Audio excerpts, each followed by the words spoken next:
한밤중 남편의 통화 소리에 잠이 깼습니다. 걱정 마. 내일이면 그 여자 확실히 죽어. 200평짜리 저택도 다 내 차지가 될 거고. 다음 날 시어머니는 한 통의 전화를 받았습니다. 아들이 교통사고로 사망했다는 소식을. 그날 밤 유난히 거센 비가 쏟아지고 있었습니다. 육중한 빗방울이 200평짜리 저택의 유리창을 세차게 때렸습니다. 창밖에서 들려오는 빗소리는 마치 누군가의 음산한 울음소리처럼 차갑고 서글펐습니다. 최고급 매트리스 침대에 누워 있었지만 등골이 서늘해졌고 어두컴컴한 천장을 멍하니 바라보았습니다. 벽시계는 새벽 2시를 가리키고 있었지만 남편 민주는 아직 방으로 돌아오지 않았습니다. 결혼 생활 5년 동안 오늘 밤처럼 이 집이 무서울 정도로 넓고 공허하게 느껴진 적은 없었습니다. 여자에게는 육감이 있다던가요. 특히 가정의 행복이 벼랑 끝에 섰을 때는 더욱 그렇다고들 하죠. 저는 좀처럼 잠들지 못하고 계속 뒤척였습니다. 가슴속은 불덩이처럼 뜨거웠고 속은 쓰려왔습니다. 불길한 예감은 온몸의 세포 하나하나를 파고들었고 결국 저는 자리에서 일어나 따뜻한 물이라도 마시기 위해 부엌으로 향했습니다. 저택은 어둠에 잠겨 있었고 길고 어두운 복도 끝에서 새어나오는 노란빛의 간접 조명만이 유일한 빛이었습니다. 저는 차가운 대리석 바닥 위를 맨발로 소리 없이 걸었습니다. 민준의 서재 앞을 지날 때였습니다.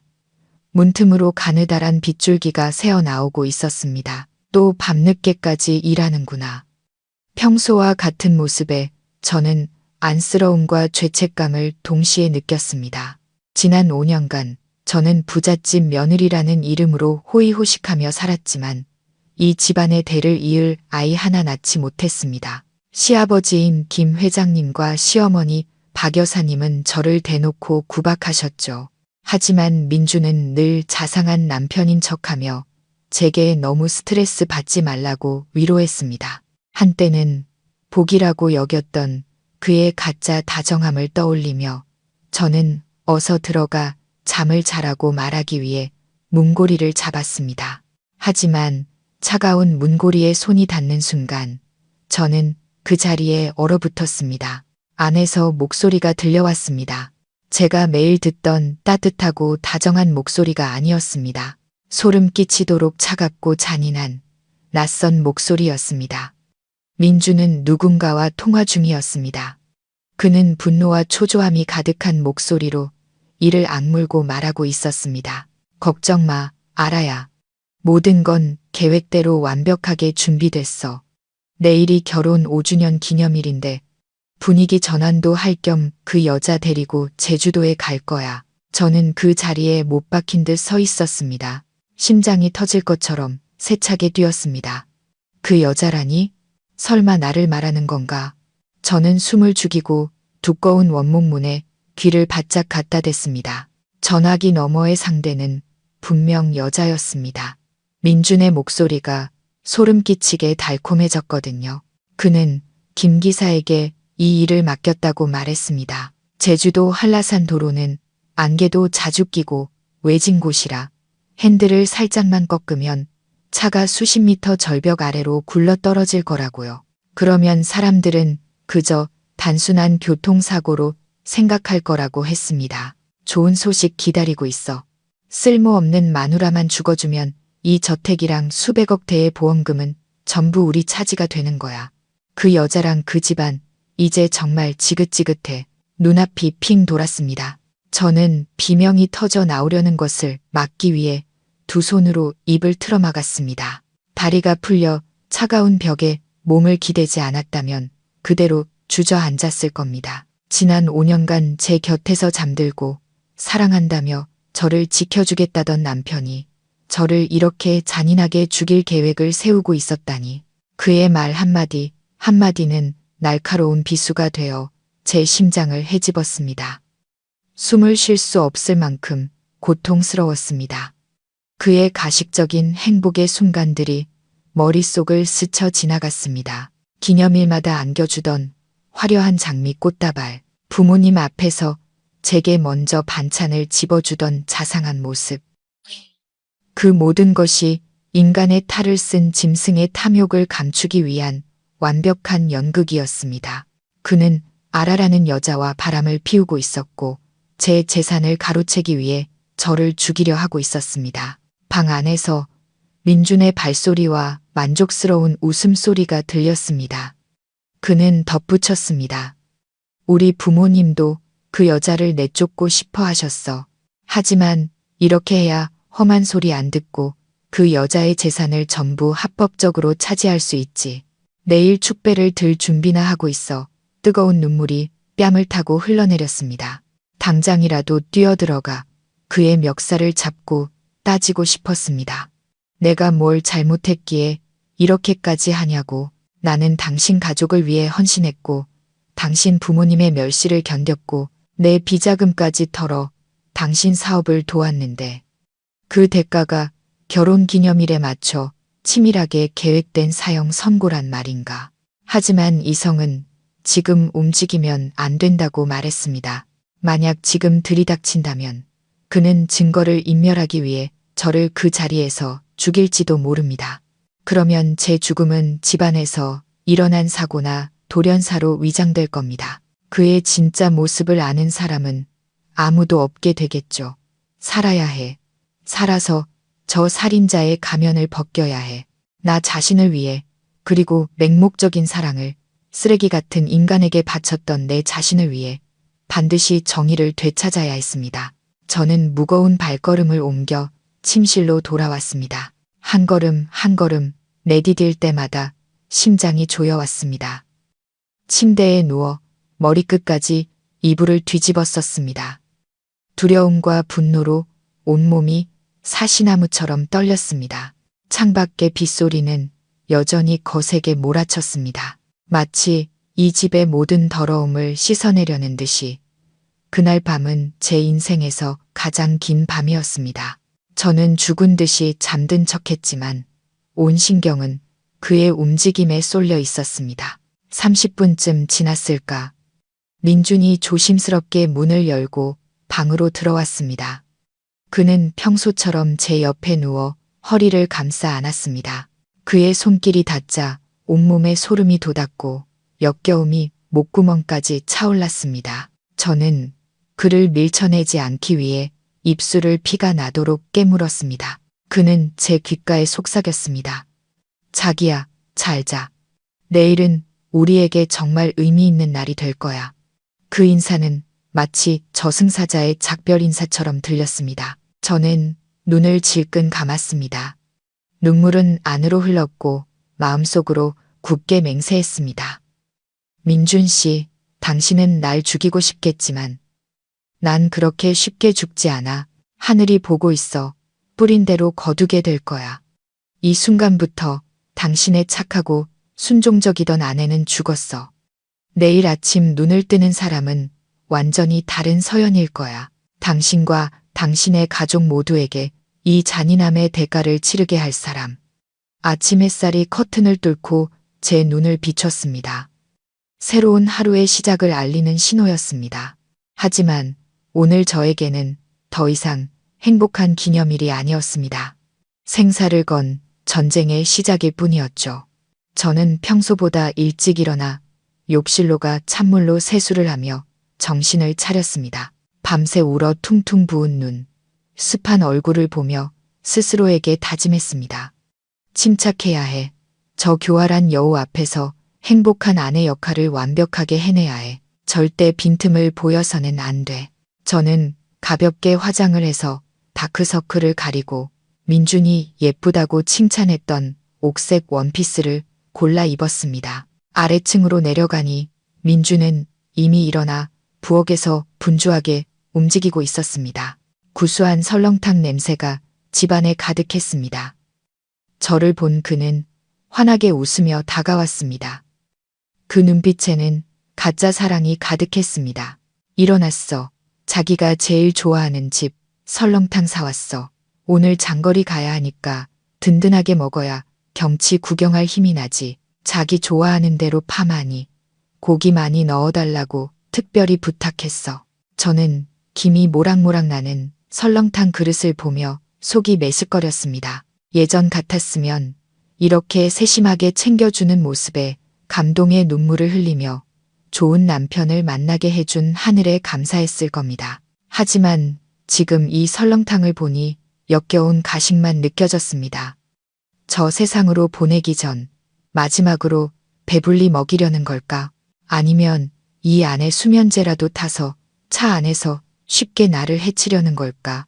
저는 혐오감을 꾹 누르고 의자에 앉아 힘없이 미소 지었습니다. 고마워요, 여보. 정말 자상하네요. 민주는 제 맞은편에 앉아 숟가락을 건네며 식기 전에 어서 먹으라고 재촉했습니다. 그는 제가 먹는 모습을 빤히 쳐다보며 가끔 초조한 듯 벽시계를 힐끔거렸습니다. 그때 시부모님인 김 회장님과 박 여사님이 위층에서 내려오셨습니다. 저희 부부가 여행 갈 준비를 하는 것을 본 박 여사님은 입을 삐죽이며 빈정거렸습니다. 기념일은 무슨, 매년 꼬박꼬박 챙기네. 돈 아까운 줄도 모르고 집에서 대를 이을 생각이나 할 것이지 애 낳을 약이나 지어 먹을 생각은 안 하고 맨날 놀러 다닐 궁리만 해. 애 못 낳는 여자는 온몸에 금을 발라도 쓸모없는 거야. 박 여사님의 가시 돋친 말은 제 가슴에 소금을 뿌렸습니다. 지난 5년간 단 하루도 저런 모욕적인 말을 듣지 않은 날이 없었습니다. 저는 아이를 갖기 위해 수백 첩의 한약을 마셨고 전국의 유명한 절이란 절은 다 찾아다니며 빌었습니다. 육체적, 정신적 고통을 모두 감내했지만 결과는 언제나 실패였습니다. 시댁 식구들은 모든 것을 제 탓으로 돌렸고 저를 집안의 가시처럼 대를 끊는 원흉처럼 여겼습니다. 민준이 황급히 어머니를 말렸습니다. 어머니, 그런 말씀하시면 서연이가 속상해하잖아요. 오늘 저희 좋은 날인데 좀 봐주세요. 이번에 여행 가서 마음 편히 지내다 보면 좋은 소식이 있을지 누가 알아요. 김 회장님은 차갑게 콧방귀를 뀌며 소파에 앉아 신문을 펼쳤습니다. 제게는 눈길 한 번 주지 않았습니다. 어딜 가든 마음대로 해. 그 몸뚱이나 잘 간수하고 새로 산 차가 몇 억짜린데 운전 조심해서 흠집 하나 나지 않게 해. 저는 뜨거운 숯을 삼키듯 설렁탕을 억지로 넘겼습니다.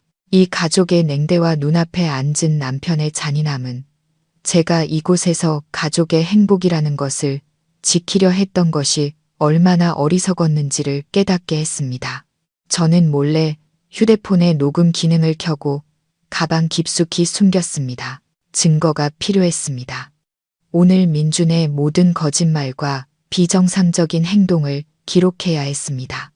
식사를 마치자 민준은 서둘러 차로 가자고 재촉했습니다. 그는 매우 조급해 보였고 계속해서 휴대폰을 확인했습니다. 저는 그가 차 키를 쓴 때 손이 미세하게 떨리는 것을 보았습니다. 두려운 걸까? 아니면 범죄의 순간을 앞두고 흥분한 걸까? 저는 밖으로 나갔습니다. 검은색의 번쩍이는 고급 세단이 저를 기다리고 있었습니다. 결혼할 때 저희 부모님이 절반을 보태주신 차였지만 명의는 민준으로 되어 있었습니다. 그는 신사처럼 차 문을 열어주었습니다. 저는 차에 오르기 전 잠시 망설였습니다. 마치 움직이는 관 속으로 들어가는 기분이었습니다. 차가 출발하기 전 저는 마지막으로 저택을 돌아보았습니다. 이곳은 한때 제 꿈이었고 제가 가꾸던 보금자리였습니다. 하지만 이제는 제 청춘과 믿음을 묻어버린 무덤이 되었습니다. 저는 스스로에게 약속했습니다. 오늘 내가 살아서 돌아온다면 이 잔인한 인간들을 모두 여기서 내쫓을 거라고. 이 집, 이 땅의 일부는 내 피와 땀이 깃들어 있어. 저들이 이렇게 날로 빼앗게 두지 않을 거야. 민준이 시동을 걸자 차는 부드럽게 대문을 빠져나갔습니다. 그는 우리가 결혼식 날 들었던 로맨틱한 사랑 노래를 틀었습니다. 감미로운 음악 소리가 좁은 차 안에 울려 퍼지자 오히려 공기는 더욱 숨막히게 느껴졌습니다. 저는 앞만 보고 조용히 앉아 있었습니다. 안전벨트를 꽉 쥐고 운명의 여정을 위한 마음의 준비를 했습니다. 가방 속 휴대폰은 조용히 모든 숨소리와 움직임을 기록하며 곧 일어날 범죄의 증인이 될 준비를 하고 있었습니다. 차는 고속도로를 쏜살같이 달리며 시끄러운 도시를 뒤로 했습니다. 민주는 꽤 빠른 속도로 운전했고 누군가를 경계하듯 이따금 백미러를 쳐다봤습니다. 저는 조수석에 앉아 최대한 평온한 표정을 유지하며 그가 의심하지 않도록 가끔 시시콜콜한 질문을 던졌습니다. 여보, 오늘 왜 이렇게 일찍 출발해요? 점심때쯤 출발할 줄 알았는데. 민주는 화들짝 놀라며 서둘러 설명했습니다. 일찍 가야 시원하잖아. 그리고 오늘 하루를 온전히 자기랑 보내고 싶어서. 거기 가서 점심도 먹고 호수 구경도 해야지. 그의 목소리는 여전히 달콤했지만 저는 그 속에 떨림을 느낄 수 있었습니다. 차 안의 에어컨은 낮은 온도로 설정되어 있었지만 그의 이마에는 땀이 송골송골 맺혀 있었습니다. 그는 무엇을 걱정하는 걸까? 계획이 실패할까봐 두려운 걸까? 아니면 양심의 가책을 느끼는 걸까? 아니, 그 같은 인간에게 양심이 있을 리 없지. 그는 단지 계획이 탈로 날까봐 두려워하는 것뿐이었습니다. 차는 서서히 산길로 접어들었습니다. 한쪽은 깎아지른 절벽, 다른 한쪽은 아득한 낭떠러지인 구불구불한 길이 이어졌습니다. 안개가 짙어지기 시작하며 시야를 가렸습니다. 이곳이야말로 어젯밤 그가 통화에서 말했던 완벽한 사고 현장이었습니다. 심장이 더 빨리 뛰기 시작했고 등골을 타고 오싹한 한기가 흘렀습니다. 생사의 순간이 다가오고 있음을 직감했습니다. 그때 민준의 휴대폰이 울렸습니다.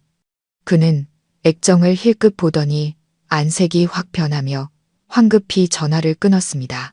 저는 순진한 척 물었습니다. 누구예요? 왜 전화 안 받아요? 민준은 우물쭈물하며 대답했습니다. 모르는 번호야. 보험이나 부동산 광고겠지. 귀찮아서 안 받았어. 분위기 깨기 싫어서. 하지만 불과 몇 분 뒤 그의 휴대폰으로 문자가 연달아 도착했습니다. 민주는 당황한 기색이 역력했고 핸들은 흔들리기 시작했습니다. 그는 차를 갓길에 한적한 공터에 세웠습니다. 그는 제게 말했습니다. 여기서 잠깐만 기다려. 타이어 좀 확인해 보고 올게. 아까부터 차가 좀 흔들리는 것 같아서. 산길이라 위험하잖아. 저는 고개를 끄덕이며 속으로 경계를 늦추지 않았습니다.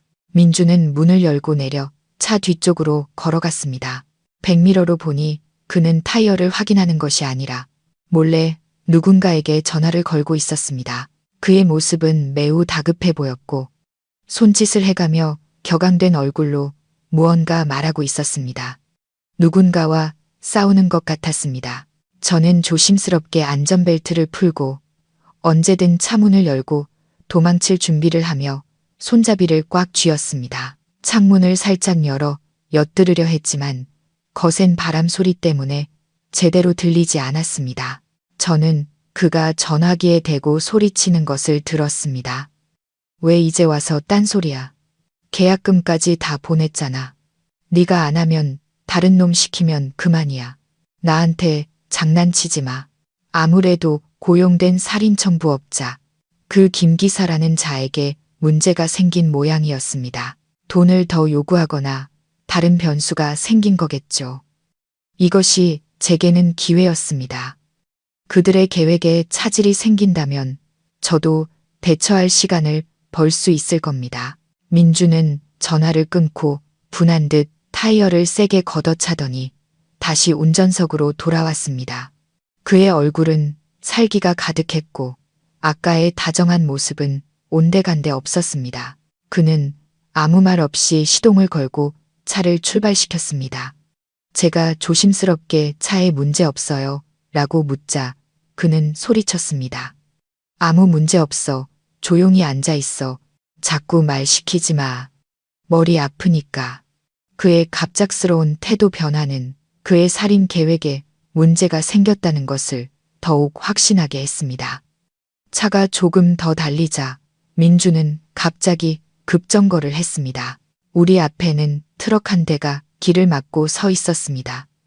온몸에 문신을 한 거구의 남자가 험악한 얼굴로 차에서 내리더니 민준에게 멈추라는 손짓을 했습니다. 민준은 얼굴이 새하얗게 질리며 무언가 욕설을 중얼거렸습니다.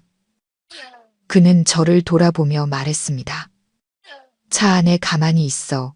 문 잠그고 절대 나오지 마. 내가 내려서 무슨 일인지 보고 올게. 저는 민준의 뒷모습을 따라 시선을 옮겼습니다.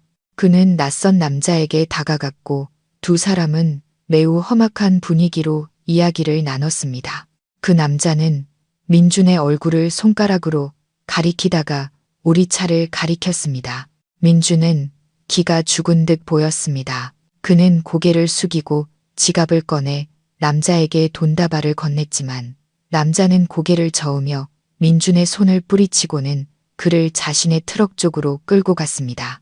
저는 무슨 일이 벌어지고 있는지 몰라 당황했습니다. 저 남자가 나를 죽이기로 한 김 기사일까? 왜 민준을 위협하는 거지? 아니면 둘 다 죽이고 강도 사건으로 위장하려는 걸까?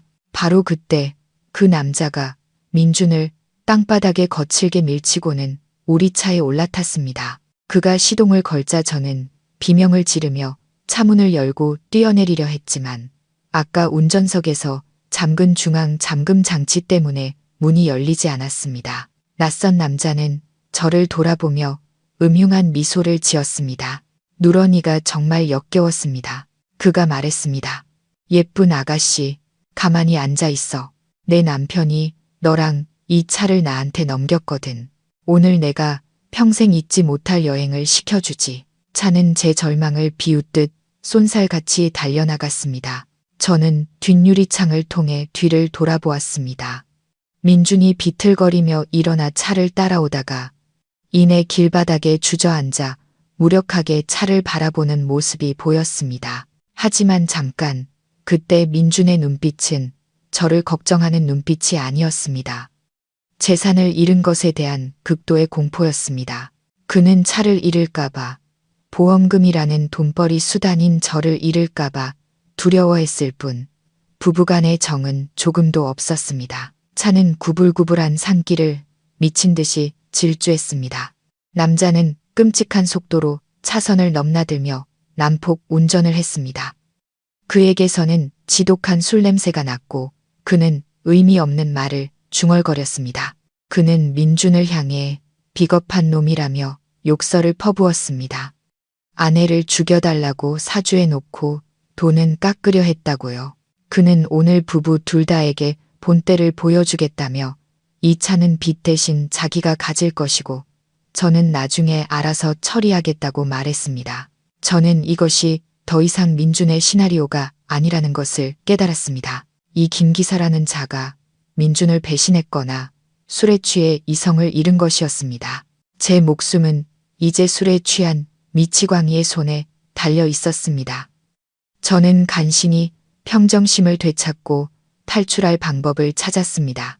제 손에 아직 휴대폰이 있는 것을 확인했지만 이곳은 신호가 잡혔다 끊어지기를 반복했습니다. 저는 변호사인 친구 지혜에게 몰래 위치 정보와 함께 짧은 메시지를 보냈습니다. 살려줘. 제주도 산길. 차를 빼앗겼어. 메시지를 보내는 순간 차가 심하게 흔들렸습니다. 술 취한 운전자는 급커브 길에서 핸들을 제어하지 못했고 차는 그대로 가드레일을 들이받고 절벽 아래로 굴러떨어졌습니다. 쇠가 찢어지는 굉음과 함께 유리창이 산산조각 났습니다. 눈앞에 세상이 뒤집혔고 차는 몇 바퀴를 구른 뒤 허공으로 곤두박질 쳤습니다. 그 끔찍한 순간 저는 시골에 계신 늙은 부모님과 아직 풀지 못한 억울함만을 떠올렸습니다. 저는 눈을 감고 운명의 모든 것을 맡겼습니다. 거대한 폭발음과 함께 모든 것이 어둠 속으로 사라졌습니다. 저는 더 이상 아무것도 알 수 없었습니다. 저는 온몸이 찢어지는 듯한 고통 속에서 정신을 차렸습니다. 뼈가 산산조각 난 것 같았습니다. 풀과 흙냄새, 그리고 매캐한 기름 냄새가 코를 찔러 기침이 터져 나왔습니다. 눈을 뜨자 하늘을 가린 빽빽한 나뭇잎들이 보였습니다. 잠시 후에야 무슨 일이 있었는지 겨우 정신을 차릴 수 있었습니다. 차가 절벽으로 추락하던 순간 조수석 문이 가드레일에 부딪히면서 열렸던 겁니다. 저는 차 밖으로 튕겨 나와 절벽 중턱의 무성한 덤불 위로 떨어졌습니다. 그리고 차와 술 취한 운전자는 저 아래 깊은 계곡으로 추락한 것이었습니다. 저는 팔다리를 움직여 보았습니다. 다행히 온몸에 찰과상을 입고 고통스러웠지만 뼈가 부러지지는 않은 것 같았습니다. 저는 나무 뿌리를 붙잡고 조금씩 기어올라 길 위로 향했습니다. 절벽 아래를 내려다보니 시커먼 연기가 피어오르고 있었고 간간이 폭발음이 들렸습니다. 김 기사는 죽은 것이었습니다. 민준이 파놓은 함정에 저 대신 그가 빠져 죽은 셈이었죠. 겨우 길가에 올라서자 멀리서 구급차와 경찰차의 사이렌 소리가 들려왔습니다. 저는 급히 큰 바위 뒤로 몸을 숨겼습니다. 지금 당장 모습을 드러낼 수는 없었습니다. 민준이 어디에 있는지 그리고 그가 앞으로 어떤 연극을 펼칠지 알아야 했습니다. 저는 재킷 주머니를 더듬었습니다. 휴대폰 액정은 깨졌지만 다행히 작동은 됐습니다. 저는 떨리는 손으로 지혜에게 전화를 걸었습니다. 전화기 너머에서는 걱정으로 잠긴 지혜의 목소리가 바로 들려왔습니다. 지혜야, 나야, 나 살아있어. 30분쯤 뒤 지혜가 현장을 통제하는 경찰들의 눈을 피해 외진 커브길에서 저를 태웠습니다. 흙과 피로 범벅이 된 제 모습을 본 지혜는 소리내어 울기 시작했습니다. 그녀는 저를 지인의 개인 병원으로 데려가 상처를 치료해 주었고 앞으로 펼쳐질 흥미진진한 연극을 위해 제가 살아있다는 사실을 절대 비밀로 하라고 당부했습니다. 한편 호화로운 저택에서는 박 여사님이 푸짐한 점심상을 차리고 있었습니다. 그녀는 콧노래를 부르며 그릇을 정리했습니다. 지금쯤이면 꼴 보기 싫은 며느리가 아들의 인생에서 사라졌을 거라 생각하며 기뻐하고 있었죠. 그때 요란하게 전화벨이 울렸습니다. 박 여사님은 앞치마에 손을 닦고 수화기를 들었습니다. 전화기 너머에서는 경찰의 무거운 목소리가 들려왔습니다. 네, 김민준 씨 댁 맞습니까? 안타까운 소식을 전하게 되어 유감입니다만 해당 차량이 방금 제주도 산길에서 추락 사고를 당했습니다. 운전자는 현장에서 사망했고 시신이 심하게 훼손되어 신원 확인을 위해 가족분들이 급히 와주셔야겠습니다. 그 말을 듣는 순간 박 여사님의 다리에 힘이 풀렸습니다. 수화기가 손에서 미끄러져 바닥에 떨어지며 산산조각 났습니다. 그녀는 아무 말도 못한 채 소파 위로 쓰러져 기절했습니다. 거실에서 차를 마시던 김 회장님이 소리를 듣고 달려와 아내가 쓰러진 것을 보고는 황급히 사람들을 불렀습니다. 정신을 차린 박 여사님은 아들 이름을 부르며 비통하게 울부짖었습니다. 아이고, 민준아, 내 아들아, 왜 엄마를 두고 먼저 갔니? 아이고, 내 아들아. 온 집안이 발칵 뒤집혔습니다. 김 회장님은 애써 침착함을 유지하려 했지만 그의 얼굴도 핏기 하나 없이 하얗게 질려 있었습니다. 청천벽력 같은 소식에 노부부는 완전히 무너져 내렸습니다. 그들은 차 주인이 민준이고 민준이 제주도로 간다고 했으니 당연히 운전자가 민준이라고 생각했습니다. 운명의 장난이 일어났다는 사실은 꿈에도 모른 채 말이죠. 지혜가 저를 저택 대문 앞에 내려주었습니다. 마침 김 회장님이 박 여사님을 부축하며 병원으로 가기 위해 차에 오르던 참이었습니다. 제가 차에서 내리자 옷은 찢어지고 온몸에 붕대를 감았지만 멀쩡히 살아있는 제 모습을 본 두 사람은 귀신이라도 본 듯 그 자리에 굳어버렸습니다. 박 여사님은 눈을 동그랗게 뜨고 저를 손가락질하며 더듬거렸습니다. 너 사람이냐, 귀신이냐, 내가 왜 여기 있어? 우리 민준이는 어디 있느냐고. 저는 슬픈 척 울음을 터뜨리며 박 여사님 앞에 무릎을 꿇었습니다. 어머니, 너무 무서웠어요. 강도를 만났어요. 그 강도가 민준 씨를 길에 밀쳐버리고 저를 데리고 갔어요. 다행히 차가 절벽으로 떨어지기 전에 저는 뛰어내렸어요. 민준 씨는 아직 그 산길에 있을 거예요. 제 말을 들은 박 여사님은 죽다 살아난 사람처럼 황급히 기사에게 운전하라고 재촉했습니다. 저도 그들과 함께 차에 올라탔습니다. 마음속으로는 차가운 미소를 지으며 이 연극은 이제 막 시작되었을 뿐이니까요.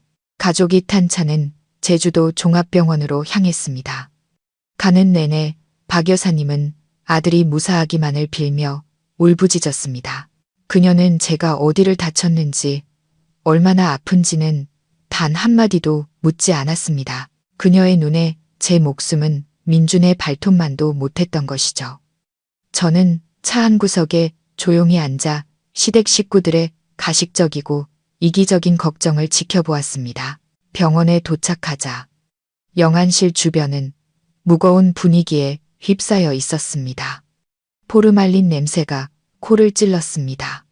교통경찰 한 분이 나와 저희를 맞았습니다. 그는 가족에게 위로의 말을 건네고 시신을 확인하기 위해 저희를 안으로 안내했습니다. 차가운 침대 위에는 사람의 형체를 알아볼 수 없을 정도로 새까맣게 타버린 시신이 흰 천에 덮여 있었습니다. 그 옆에는 불에 타지 않은 유류품들이 놓여 있었습니다. 악어 가죽 지갑과 다이아몬드가 박힌 금장 롤렉스 시계였습니다. 박 여사님은 그 시계를 보자마자 비명을 지르며 까맣게 탄 시신을 부둥켜 안았습니다. 이건 우리 민준이 시계야. 내 아들이 틀림없어. 아이고, 내 아들아. 왜 이렇게 끔찍하게 죽었니? 그녀는 거의 실신할 정도로 통곡했고 간호사 2명이 부축해야 겨우 서 있을 수 있었습니다. 김 회장님도 옆에서 눈시울을 붉히며 불에 그을린 지갑을 떨리는 손으로 쓰다듬었습니다. 저는 뒤에 서서 형언할 수 없는 희열을 느꼈습니다. 그 지갑과 시계는 분명 민준의 것이었지만 김 기사가 그를 차에서 밀치기 전에 빼앗은 것이 틀림없었습니다. 그리고 이제 그 값비싼 물건들이 그의 부모가 원수의 시신을 아들로 착각하게 만든 것이죠. 비극적인 분위기가 절정에 달했을 때 영안실 문이 열리고 한 남자가 들어섰습니다. 옷은 흙투성이었고 비틀거리며 걷는 모습이었습니다. 바로 민준이었습니다.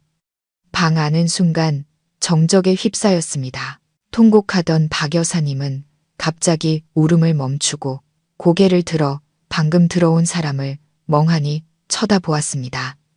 김 회장님은 믿을 수 없다는 듯 계속 눈을 비볐습니다. 그리고 민준은 멀쩡히 서서 차가운 눈빛으로 자신을 보고 있는 저를 발견하고는 화들짝 놀라 뒤로 물러섰습니다.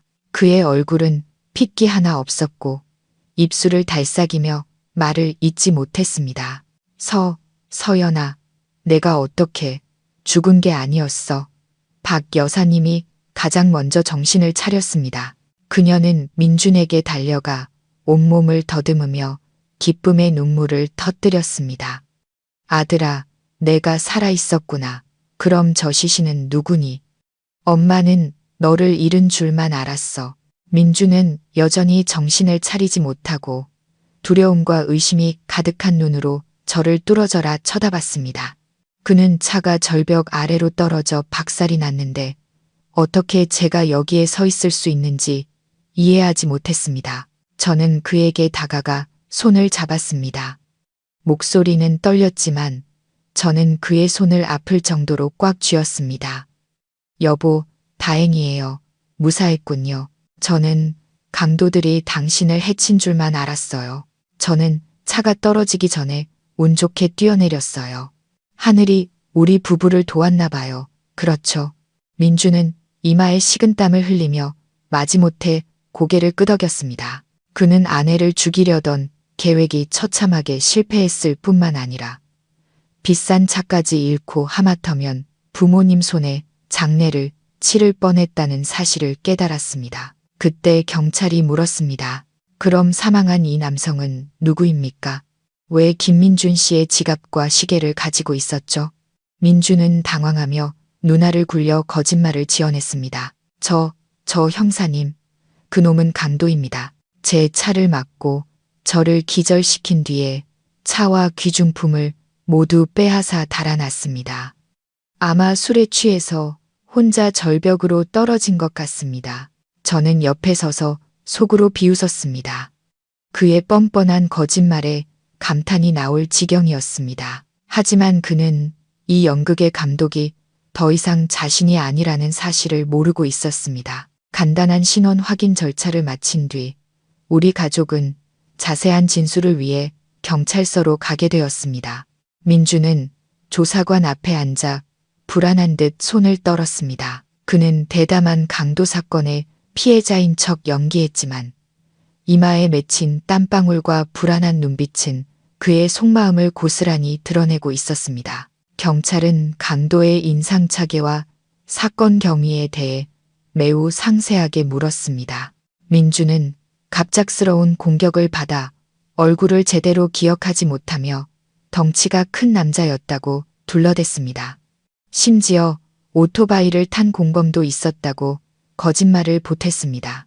저는 옆에 앉아 가끔씩 세부 사항을 보충하는 척하며 그를 궁지로 몰아넣었습니다. 여보, 제가 기억하기로는 그 남자가 차를 세웠을 때 당신이 돈다발을 건넸잖아요. 두 분이 꽤 오랫동안 이야기하는 것 같았는데 지갑도 직접 건네주지 않았나요? 왜 강도라고 하세요? 민주는 저를 돌아보며 위협적인 눈빛으로 쏘아붙였습니다. 당신 여자가 뭘 안다고 그래? 그때는 너무 놀라서 목숨이라도 건지려고 돈을 준 거야. 괜히 쓸데없는 소리에서 경찰 수사에 혼란 주지 마.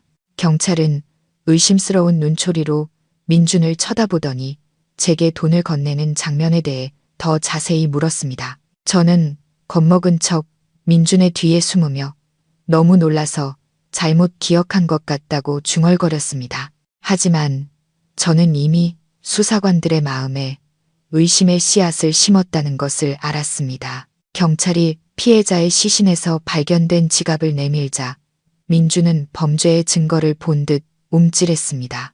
그는 지갑을 돌려받기를 주저했습니다.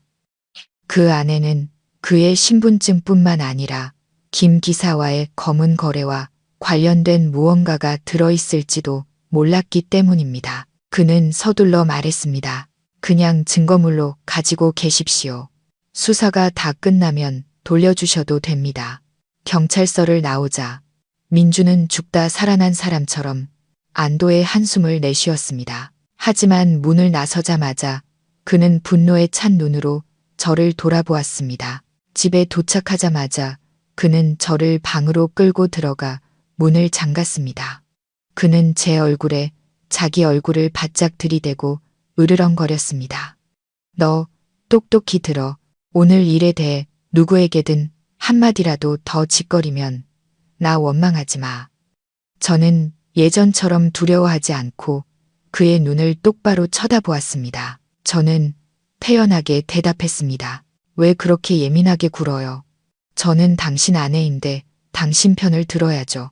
하지만 조심하는 게 좋을 거예요. 경찰들 아주 똑똑해서 쉽게 속지 않을 테니까.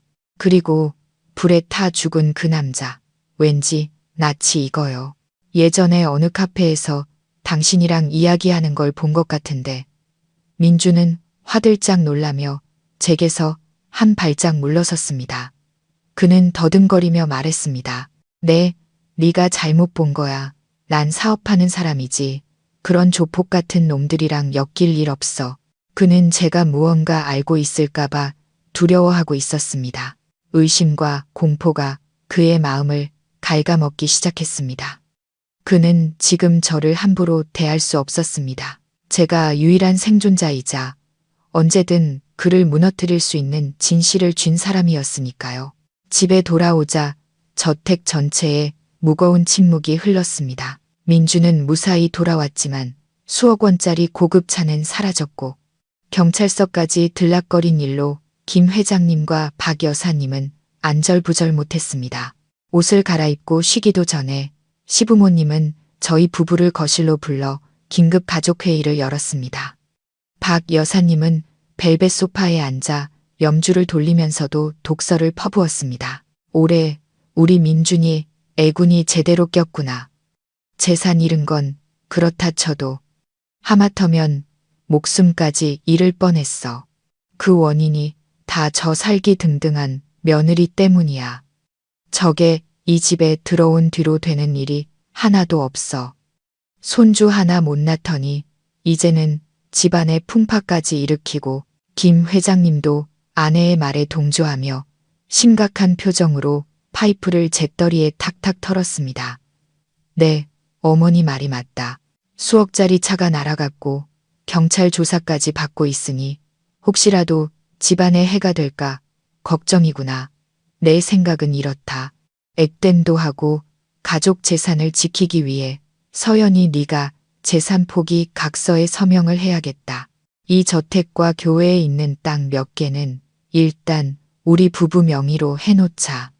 모든 일이 조용해지면 그때 다시 얘기하자. 저는 그 말을 듣고 피가 거꾸로 솟는 것 같았지만 애써 분노를 억눌렀습니다.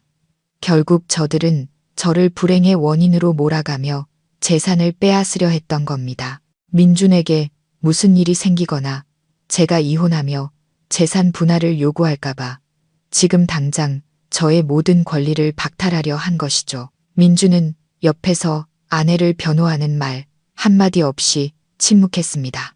그는 고개를 숙이고 있었지만 아마 머릿속으로는 비슷한 생각을 하고 있었을 겁니다. 심지어 부모님이 저를 압박해서 빨리 서명을 받아내길 바라고 있었을지도 모릅니다. 그래야 나중에 또다시 제 목숨을 노릴 필요가 없을 테니까요. 박 여사님은 미리 준비해 둔 각서와 펜을 제 앞으로 밀었습니다. 서명해라. 어서 서명해서 이 어미 마음 좀 편하게 해다오. 내가 용한데 가서 물어보니 이렇게 해야 우리 민준이 목숨을 지킬 수 있다더라. 네가 남편을 생각한다면 망설이지 마라. 저는 각서를 들어 훑어보았습니다. 내용은 명확했습니다. 본인은 혼인 기간 중 형성된 모든 공동 및 개인 재산에 대한 권리를 자발적으로 포기하며 모든 처분권을 시부모님께 위임한다. 정말 끝없는 탐욕이었습니다. 저는 세 사람의 탐욕스러운 얼굴을 쳐다본 뒤 조용히 각서를 테이블 위에 내려놓았습니다. 저는 부드럽지만 단호한 목소리로 말했습니다. 아버님, 어머님, 민준 씨 걱정하시는 마음은 알겠지만 재산 문제는 중대한 일이고 법으로 명확히 규정되어 있습니다. 그리고 저와 민준 씨는 아직 법적인 부부인데 왜 번거롭게 명의를 이전해야 하죠? 제가 이 집을 빼앗을까봐 두려우신 건가요? 박 여사님은 책상을 치며 소리쳤습니다. 어디서 말대꾸야. 이 집은 우리 민준이가 번 돈으로 산 거야. 네가 보탠 게 뭐가 있다고 권리를 주장해? 5년 동안 빌부터 산 것만으로도 부족해. 서명하라고 할 때에 안 하면 당장 이 집에서 나가. 거실의 공기는 끊어지기 직전에 기타 줄처럼 팽팽해졌습니다. 박 여사님의 고함이 넓은 집안에 울려 퍼졌습니다. 민준은 여전히 조각상처럼 앉아 제 태도를 살폈습니다. 그는 제가 평소처럼 울며불며 사정한 뒤 조용히 일을 마무리하기 위해 서명할 것이라 생각했겠죠. 하지만 그는 틀렸습니다. 저는 천천히 가방을 열어 파란색 파일 하나를 꺼냈습니다. 이런 날을 대비해 오랫동안 소중히 보관해온 것이었습니다. 저는 공증사무소의 붉은 직인이 찍힌 서류 한 장을 꺼내 박 여사님의 터무니없는 각서 위에 가볍게 올려놓았습니다. 저는 미소를 지으며 말했습니다. 아버님, 어머님, 그리고 민준 씨. 이 서류는 잊으셨나 봐요. 2년 전 민준 씨가 맹장 수술을 받기 전에 만일의 사태를 대비해 작성했던 유언장이에요. 여기에는 만약 민준 씨에게 무슨 일이 생길 경우 이 저택과 모든 예금, 회사 지분을 포함한 전 재산을 유일한 법적 상속인인 아내, 저 이서연에게 남긴다고 분명히 명시되어 있어요. 세 사람은 마치 벼락이라도 맞은 듯 눈을 동그랗게 뜨고 유언장을 쳐다보았습니다. 박 여사님은 서류를 낚아채듯 가져가 떨리는 손으로 한 글자 한 글자 읽어내려갔습니다. 그녀는 자신의 눈을 믿을 수 없었습니다. 분명 민준의 서명이었고 공증 도장도 진짜였습니다. 민준은 얼굴이 새하얗게 질렸습니다. 그는 그제야 기억이 난 듯했습니다. 당시 그는 저를 영원한 사랑으로 속여 제 비자금을 모두 그의 사업에 투자하게 만들려고 로맨틱한 연극을 했던 것입니다. 그는 자신이 젊고 건강하니 죽을 리 없다고 생각하며 아내의 마음을 얻기 위해 가볍게 유언장을 썼던 것이죠. 하지만 그 종이 한 장이 이제는 제 목숨을 지키는 부적이자 그의 목을 조르는 올가미가 되었습니다. 저는 말을 이었습니다. 여전히 목소리는 차분했습니다. 민준 씨는 이렇게 멀쩡히 살아있으니 물론 이 유언장은 효력이 없어요.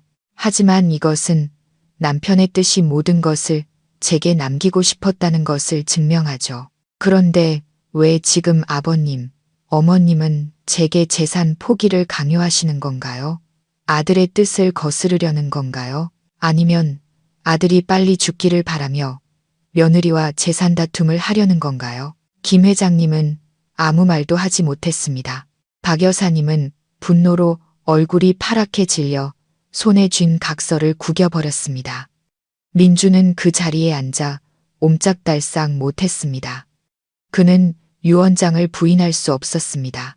그것은 스스로 자신의 뺨을 때리는 격이었으니까요. 감정을 이용한 사기꾼임을 인정하는 동시에 스스로를 저주했다는 꼴이 되었습니다. 그는 만약 이를 크게 벌이면 제가 모든 것을 폭로할까봐 두려워했습니다. 그때는 재산뿐만 아니라 명예까지 잃게 될 테니까요. 저는 유언장을 다시 가방에 조심스럽게 넣었습니다. 저는 자리에서 일어나 한 사람 한 사람의 얼굴을 똑바로 쳐다보며 말했습니다. 피곤하네요. 먼저 방에 들어가 쉬겠습니다. 앞으로 재산 이야기는 더 이상 꺼내지 말아주세요. 제 것은 제 것이고 누구도 빼앗을 수 없으니까요.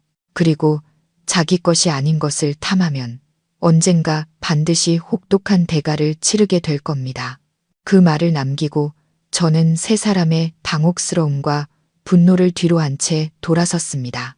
저는 굳건한 발걸음으로 계단을 올랐습니다. 마음이 그 어느 때보다 가벼웠습니다. 이 전쟁의 첫 번째 라운드는 제가 이겼습니다. 하지만 진짜 폭풍은 아직 시작되지 않았다는 것을 알고 있었습니다. 민주는 가만히 있지 않을 것이고 저는 그의 다음 음모에 대비해야 했습니다. 다음 날 아침 저는 액땜을 위해 절에 간다는 핑계를 대고 사실은 지혜의 법률사무소로 향했습니다. 지혜는 제 대학 시절 가장 친한 친구이자 똑똑하고 날카로우며 언제나 정의의 편에 서는 여자였습니다. 지혜의 사무실은 서울의 한강이 내려다 보이는 고층 빌딩 10층에 있었습니다. 조용하고 독립된 공간은 비밀스러운 대화를 나누기에 아주 적합했습니다. 제가 사무실로 들어서는 것을 보자마자 지혜는 달려와 저를 꼭 안아주었습니다. 그녀는 제 어깨를 어루만지며 아직도 떨리는 목소리로 아픈 곳은 없는지 상처는 괜찮은지 물었습니다. 지혜의 진심 어린 걱정에 저는 울컥했습니다. 온통 거짓과 잔인함으로 가득한 이 세상에서 지혜의 우정은 저를 버티게 해주는 유일한 버팀목이었습니다. 저는 자리에 앉아 제가 전화통화를 엿들은 그날 밤부터 경찰서에서 벌어진 민준의 서투른 연극까지 모든 것을 털어놓았습니다. 지혜는 제 이야기를 들으며 미간을 찌푸렸습니다. 그녀의 손은 책상 위 볼펜을 하얗게 질릴 정도로 꽉 쥐고 있었습니다. 시댁 식구들이 제게 재산 포기 각서에 서명하라고 강요했다는 대목에 이르자 지혜는 분노의 차책상을 내리쳤습니다. 그것들은 정말 인간도 아니야. 아내를 죽이려 한 것도 모자라 재산을 날로 먹으려고 해? 서연아, 네가 너무 착해서 그래. 나였으면 당장 그 집안 사람들 길바닥에 나앉게 만들었을 거야. 하지만 잘했어. 그 유언장은 그들의 허를 찌르는 아주 강력한 한방이었어. 이제 우리는 그들을 막다른 길로 몰아넣을 완벽한 법적 계획을 세워야 해. 지혜는 두꺼운 서류철을 꺼내 구체적인 계획을 세우기 시작했습니다. 그녀는 민준의 외도는 이혼 소송에서 유리한 고지를 점하게 해주지만 살인 교사 혐의로 그를 감옥에 보내려면 불분명한 녹음 파일 이상의 확실한 증거가 필요하다고 분석했습니다. 우리는 민준과 저 대신 죽은 김 기사와의 연관성을 찾아야 했습니다. 민준이 김 기사를 고용해 저를 살해하려 했다는 것을 증명한다면 그는 무기징역이나 사형을 선고받을 수도 있었습니다. 지혜는 또한 민준이 당황해서 재산을 빼돌리는 것을 막기 위해 몰래 공동재산에 대한 동결 신청을 해야 한다고 조언했습니다. 그녀는 제가 법원과 수사기관에 제출할 고소장을 작성하는 것을 도와주겠다고 했습니다. 지혜는 제 눈을 똑바로 보며 단호하게 말했습니다. 서연아, 강해져야 해. 이 싸움은 단순히 돈 때문이 아니라 내 명예와 목숨을 위한 거야. 내가 내 뒤에서 전적으로 지원할게. 우리 그 배신자의 가면을 벗겨서 세상에 알려주자. 저는 고개를 끄덕였습니다. 제 마음은 결의로 가득 찼습니다. 저는 지혜에게 민준의 내연 여인 아라에 대해 조사해줄 유능한 사설 탐정을 소개해달라고 부탁했습니다. 그녀가 누구인지, 김 기사와는 어떤 관계인지, 그리고 가장 중요하게는 민준의 비밀을 얼마나 알고 있는지 알아야 했습니다. 적을 알고 나를 알면 100번 싸워도 위태롭지 않다고 했습니다. 저는 민준의 가장 큰 약점, 바로 그의 두려움과 탐욕을 파고들 것입니다. 법률 사무소를 나서자 저는 마치 새로운 힘을 얻은 것 같았습니다. 오늘 서울의 하늘은 유난히 맑았지만 저는 거대한 폭풍이 저 저택을 덮칠 준비를 하고 있다는 것을 알았습니다. 저는 전자제품 상점에 들러 전문가용 녹음펜과 초소형 카메라 몇 개를 샀습니다. 저는 그 집을 민준이 제 발로 걸어 들어올 덫으로 만들 것입니다. 집에 돌아오니 여전히 무거운 공기가 감돌았습니다. 민준은 외출 중이었습니다. 아마도 교통사고건을 무마하기 위해 손을 쓸어 다녔거나 내연녀를 만나 다음 계획을 짜고 있겠죠. 김 회장님과 박 여사님은 방에 틀어박혀 어떻게 하면 제게서 재산을 빼앗을지 의논하고 있을 겁니다. 이것이야말로 제게 주어진 절호의 기회였습니다. 저는 조심스럽게 민준의 서재로 향했습니다. 이 방은 평소에는 저조차도 출입이 금지된 곳이었습니다. 민준은 청소도 못하게 했고 외출할 때마다 항상 문을 굳게 잠갔습니다. 하지만 오늘은 너무 당황하고 서두른 탓인지 문을 잠그는 것을 잊은 모양이었습니다. 저는 조심스럽게 문고리를 돌렸습니다. 찰칵하는 소리와 함께 문이 열리자 심장이 세차게 뛰었습니다. 방 안에는 담배와 독한 술 냄새가 가득했습니다. 책상 위에는 서류들이 어지럽게 널려 있어 주인의 혼란스러운 심리 상태를 보여주는 듯했습니다. 저는 어지러운 서류에는 신경 쓰지 않고 벽에 걸린 가을 풍경 유화 그림으로 곧장 다가갔습니다. 그 그림 뒤에는 최신형 벽 금고가 숨겨져 있었습니다. 저는 금고 앞에 서서 심호흡을 했습니다. 민준은 의심이 아주 많은 사람이었습니다. 그는 금고 비밀번호를 자주 바꿨지만 절대 잊지 않는 한 가지가 있었습니다. 바로 그가 미신을 매우 믿는다는 것이었죠. 그는 좋은 기업과 관련된 숫자가 행운과 재물을 가져다 준다고 믿었습니다. 예전에 그는 제게 우리가 처음 데이트한 날이 자기 인생 최고의 행운의 날이었다고 자랑한 적이 있었습니다. 그날 큰 계약을 성사시켰기 때문이었죠. 저는 떨리는 손으로 숫자 키패드에 6년 전 첫 데이트 날짜를 눌렀습니다. 2018년 10월 12일 삐 소리와 함께 신호등이 빨간색에서 초록색으로 바뀌었고 금고 문이 천천히 열렸습니다. 저는 기쁨의 소리를 지를 뻔했지만 황급히 입을 막았습니다. 그의 잠재의식 속에서는 여전히 그날이 행운의 날이었지만 아이러니하게도 바로 그 숫자가 오늘 그를 지옥으로 이끄는 문을 열게 된 것입니다. 금고 안에는 고액권, 현금 다발과 외화, 금괴, 그리고 부동산 서류들이 가득했습니다. 하지만 제 눈길을 끈 것은 돈이나 금이 아니라 한쪽 구석에 놓인 검은색 가죽 수첩과 작은 USB였습니다. 저는 수첩을 들어 훑어보았습니다. 그것은 그의 회사의 비자금 장부였습니다. 수십억 원에 달하는 금액들이 A 상무님 선물, B 프로젝트 로비 자금, C 인허가 비용 등으로 기록되어 있었습니다. 저는 황급히 USB를 민준의 노트북에 꽂아 확인했습니다. 화면에는 비밀 회계 파일과 유령 계약서, 그리고 그가 뇌물을 건넨 공무원들의 명단이 담긴 폴더들이 나타났습니다. 특히 블랙펀드라는 이름의 폴더에는 그가 재산을 빼돌리고 탈세하기 위해 타인 명의로 개설한 해외은행 계좌 정보가 들어 있었습니다.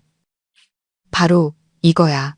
이것이야말로 민준을 살인 교사 혐의뿐만 아니라 횡령과 뇌물수수 혐의로 감옥에 보낼 수 있는 결정적인 증거였습니다. 이 증거들이라면 그는 모든 것을 잃게 될 것입니다. 경력은 끝장나고 명예는 땅에 떨어지겠죠. 저는 재빨리 USB의 모든 데이터를 제 휴대폰에 복사하고 클라우드에 업로드했습니다. 그리고는 휴대폰으로 검은 수첩의 모든 페이지를 촬영했습니다. 모든 일을 마친 뒤 저는 조심스럽게 모든 것을 제자리에 돌려놓고 금고 문을 닫고 그림을 바로 걸었습니다. 컴퓨터의 흔적을 지우고 금고 키패드의 지문도 깨끗이 닦았습니다. 서재를 나와 문을 닫는 순간 민준의 차가 대문 앞에 멈추는 소리가 들렸습니다. 저는 황급히 침실로 달려갔습니다. 심장이 터질 것처럼 뛰었습니다. 저는 침대에 누워 이불을 덮고 잠든 척했습니다. 잠시 후 민준이 문을 열고 들어왔습니다. 그는 한동안 저를 쳐다보더니 한숨을 쉬고 욕실로 들어갔습니다. 물소리가 제 거친 숨소리를 감춰주었습니다. 저는 남편의 범죄 증거가 가득 담긴 휴대폰을 꽉 쥔 채 누워 있었습니다. 마음속으로 되뇌었습니다. 민준 씨, 당신의 끝이 다가오고 있어. 3일 후 지혜가 소개해준 탐정이 김 기사의 신상과 아라와의 관계에 대한 두꺼운 보고서를 보내왔습니다. 그 안의 정보는 저를 경악하게 했고 민준의 비열함에 다시 한번 치를 떨게 했습니다. 김 기사의 본명은 김태수, 전과 기록이 있는 조폭으로 6개월 전에 출소했습니다. 놀라운 것은 김태수가 바로 민준의 내연녀 아라의 먼 친척 오빠라는 사실이었습니다. 아라는 단순히 남의 가정을 파괴한 상간녀일 뿐만 아니라 민준에게 자신의 친척을 고용해 그의 아내를 죽이도록 중개한 공범이었던 것입니다. 정말 천생연분의 악마 커플이었습니다. 탐정은 또한 민준이 사고 발생 이틀 전에 김태수에게 5억 원을 송금한 은행 거래 내역 사본을 보내왔습니다. 송금 내용은 건축 자재 구입비라고 적혀 있었지만 알코올 중독자인 백수 김태수가 무슨 수로 건축 회사를 운영하겠습니까? 이것이야말로 민준의 살인 교사를 입증하는 빼도 박도 못할 증거였습니다. 저는 보고서의 글자들을 몇 번이고 다시 읽었습니다. 등골이 오싹했습니다. 그들은 이렇게나 치밀하게 계획을 세웠고 심지어 가족을 이용해 잔인한 범죄를 저지르려 했습니다. 만약 그날 김태수가 돈을 더 요구하지 않았거나 술에 취해 일을 망치지 않았다면 저는 지금쯤 저 차가운 절벽 아래서 원혼이 되어 떠돌고 있었을 겁니다. 그리고 그들은 제 피와 땀이 섞인 재산 위에서 축배를 들고 있었겠죠. 지혜에게서 전화가 왔습니다. 목소리가 매우 흥분되어 있었습니다. 서연아. 방금 김태수가 살던 동네 보건소에서 그의 진료 기록을 확인했어. 그는 간질 병력이 있고 심각한 알코올 중독자였어. 민준이 그런 정신이 온전치 않은 사람에게 운전을 맡겨 사고를 일으키게 한 것은 완벽한 우발적 사고로 위장하려 했다는 증거야. 하지만 하늘이 도왔지. 바로 그 불안정한 상태가 김태수를 죽이고 내 목숨을 살린 거야. 저는 지혜에게 이 증거들을 아직 공개하지 말아달라고 부탁했습니다. 저는 민준과 아라가 김태수의 죽음이라는 큰 문제 앞에서 어떻게 대처하는지 보고 싶었습니다. 분명 아라는 친척 오빠가 죽었는데 제대로 된 보상을 받지 못하면 가만히 있지 않을 것입니다. 그리고 민준은 자신의 범죄가 드러날까 두려워 아라의 입을 막으려 하겠죠. 그들의 이해관계 충돌이 바로 제가 판을 뒤집을 수 있는 지렛대가 될 것입니다. 그날 밤 저는 민준이 몰래 발코니로 나가 통화하는 것을 보았습니다. 저는 커튼 뒤에 숨어 원격으로 녹음을 시작했습니다. 민준의 목소리는 거칠었지만 애써 화를 억누르고 있었습니다. 내가 말했지. 난 아무것도 모른다고. 김 기사가 스스로 저지른 일이야. 날 끌어들이지 마. 돈은 이미 충분히 보냈어. 그가 죽은 건 자기 운이 나빴던 거지. 나랑 무슨 상관이야. 계속 귀찮게 굴면 지원 끊어버릴 줄 알아. 전화기 너머의 아라는 울거나 협박하는 것 같았습니다. 민주는 점점 더 평정심을 잃어갔습니다. 그는 상처 입은 짐승처럼 머리를 쥐어뜯으며 서성였습니다. 마지막으로 그는 차갑게 한마디를 내뱉었습니다. 알았어. 내일 오후에 늘 가던 카페에서 만나. 장례비로 좀 더 챙겨줄 테니 혼자 와. 그리고 장난칠 생각 마. 저는 녹음을 끄고 입꼬리를 올렸습니다. 물고기가 미끼를 물었습니다. 내일은 아주 재미있는 날이 될 것 같았습니다. 저는 지혜에게 문자를 보내 장비를 준비해 달라고 했습니다. 내일 우리는 아주 재미있는 연극을 보러 갈 것이라고. 그 카페는 조용한 골목 깊숙한 곳에 위치해 있어 은밀한 만남을 갖기에 아주 좋은 장소였습니다. 저와 지혜는 30분 먼저 도착해 큰 화분들로 가려져 있으면서도 민준이 항상 앉는 자리가 잘 보이는 구석 테이블에 자리를 잡았습니다. 우리는 아침 일찍 지혜가 두둑이 팁을 챙겨준 직원의 도움을 받아 그 테이블 밑에 이미 카메라와 도청 장치를 설치해 두었습니다. 오후 3시 정각 민준이 나타났습니다. 그는 선글라스를 끼고 모자를 푹 눌러 쓴 채 주위를 살피며 조심스럽게 들어왔습니다. 그는 자리에 앉아 설탕 없는 블랙커피를 시키고 초조한 듯 계속해서 손가락으로 테이블을 두드렸습니다. 10분 후 한 젊은 여자가 들어왔습니다. 아라였습니다. 그녀는 젊고 아름다웠으며 옷차림도 세련됐지만 얼굴은 퉁퉁 붓고 눈은 빨갛게 충혈되어 있었습니다. 자리에 앉자마자 아라는 테이블을 치며 목소리는 낮췄지만 날카롭게 말했습니다. 어떻게 하실 거예요? 우리 오빠는 억울하게 죽었고 가족들은 소송을 걸겠다고 난리예요. 그냥 가짜 사고라고 했잖아요. 왜 진짜 죽게 만든 거예요? 혹시 입막음하려고 일부러 죽인 거 아니에요? 민주는 눈을 부릅뜨고 아라를 쏘아보며 으르렁거렸습니다. 입 다물어. 그놈이 술을 퍼마시고 절벽으로 떨어진 걸 나보고 어쩌라고. 난 분명 가볍게 가드레일만 들이받으라고 했어. 멍청하게 죽은 건 자기 탓이지. 이제 와서 뭘 어쩌자는 거야. 우리 다 같이 감옥이라도 가자는 거야. 아라는 손수건으로 눈물을 닦으며 흐느꼈습니다. 말은 쉽게 하시네요. 이제 오빠 처자식들은 어떡해요? 책임지셔야죠. 그 5억 원은 오빠 도박 빚 갚기에도 부족해요. 10억 원 더 주세요. 그러면 가족들 설득해서 합의서 받아줄게요. 그냥 불의의 사고로 처리하는 걸로. 민주는 비웃었습니다. 잘생긴 얼굴이 흉하게 일그러졌습니다. 10억, 내가 돈을 찍어내는 줄 알아? 아직 내 마누라가 안 죽어서. 재산은 그대로 그 여자 손에 있는데 내가 무슨 수로 돈을 마련해. 나도 지금 경찰 때문에 골치 아파 죽겠어. 나 너무 몰아붙이지 마. 궁지에 몰린 개는 사람도 무는 법이야. 저는 구석에 앉아 블루투스 이어폰으로 그들의 대화를 똑똑히 들었습니다. 피가 거꾸로 솟았습니다.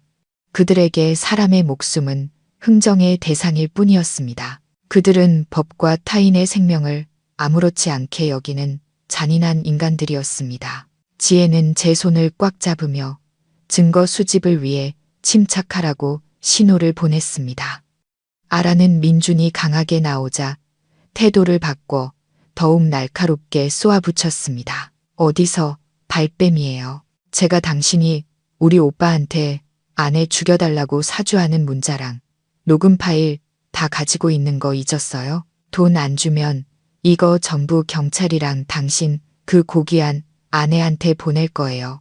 그때 가서 뭐가 더 큰 손해일지 생각해봐요. 그 말을 듣는 순간 민준의 얼굴이 굳어졌습니다. 그는 자리에서 일어나 아라의 뺨을 세차게 때렸고 그녀는 옆으로 쓰러졌습니다. 주변 테이블의 손님들이 놀라 쳐다보았습니다. 민준은 핏발선 눈으로 으르렁거렸습니다. 네가 감히 날 협박해? 너도 공범이라는 거 잊었어? 내가 죽으면 너도 무사하지 못해. 내가 너도 그 김기사놈처럼 흔적도 없이 사라지게 해줄까? 아라는 뺨을 감싸쥐고 흐느꼈습니다. 연인의 난폭한 모습에 고통과 두려움을 느꼈습니다. 그녀는 자신에게 영혼을 맹세했던 남자가 이제 악마의 본색을 드러낼 줄은 몰랐을 겁니다. 그들의 싸움은 우리 카메라와 녹음기에 하나도 빠짐없이 고스란히 담겼습니다. 이것이야말로 그들의 범죄와 타락을 보여주는 가장 생생한 증거였습니다. 민준과 아라가 앉은 테이블의 분위기는 극도로 험악해졌습니다. 민준은 아라를 때린 뒤 거친 숨을 몰아쉬며 떨리는 손으로 담배에 불을 붙였습니다. 아라는 눈물을 닦고 머리를 정돈했습니다.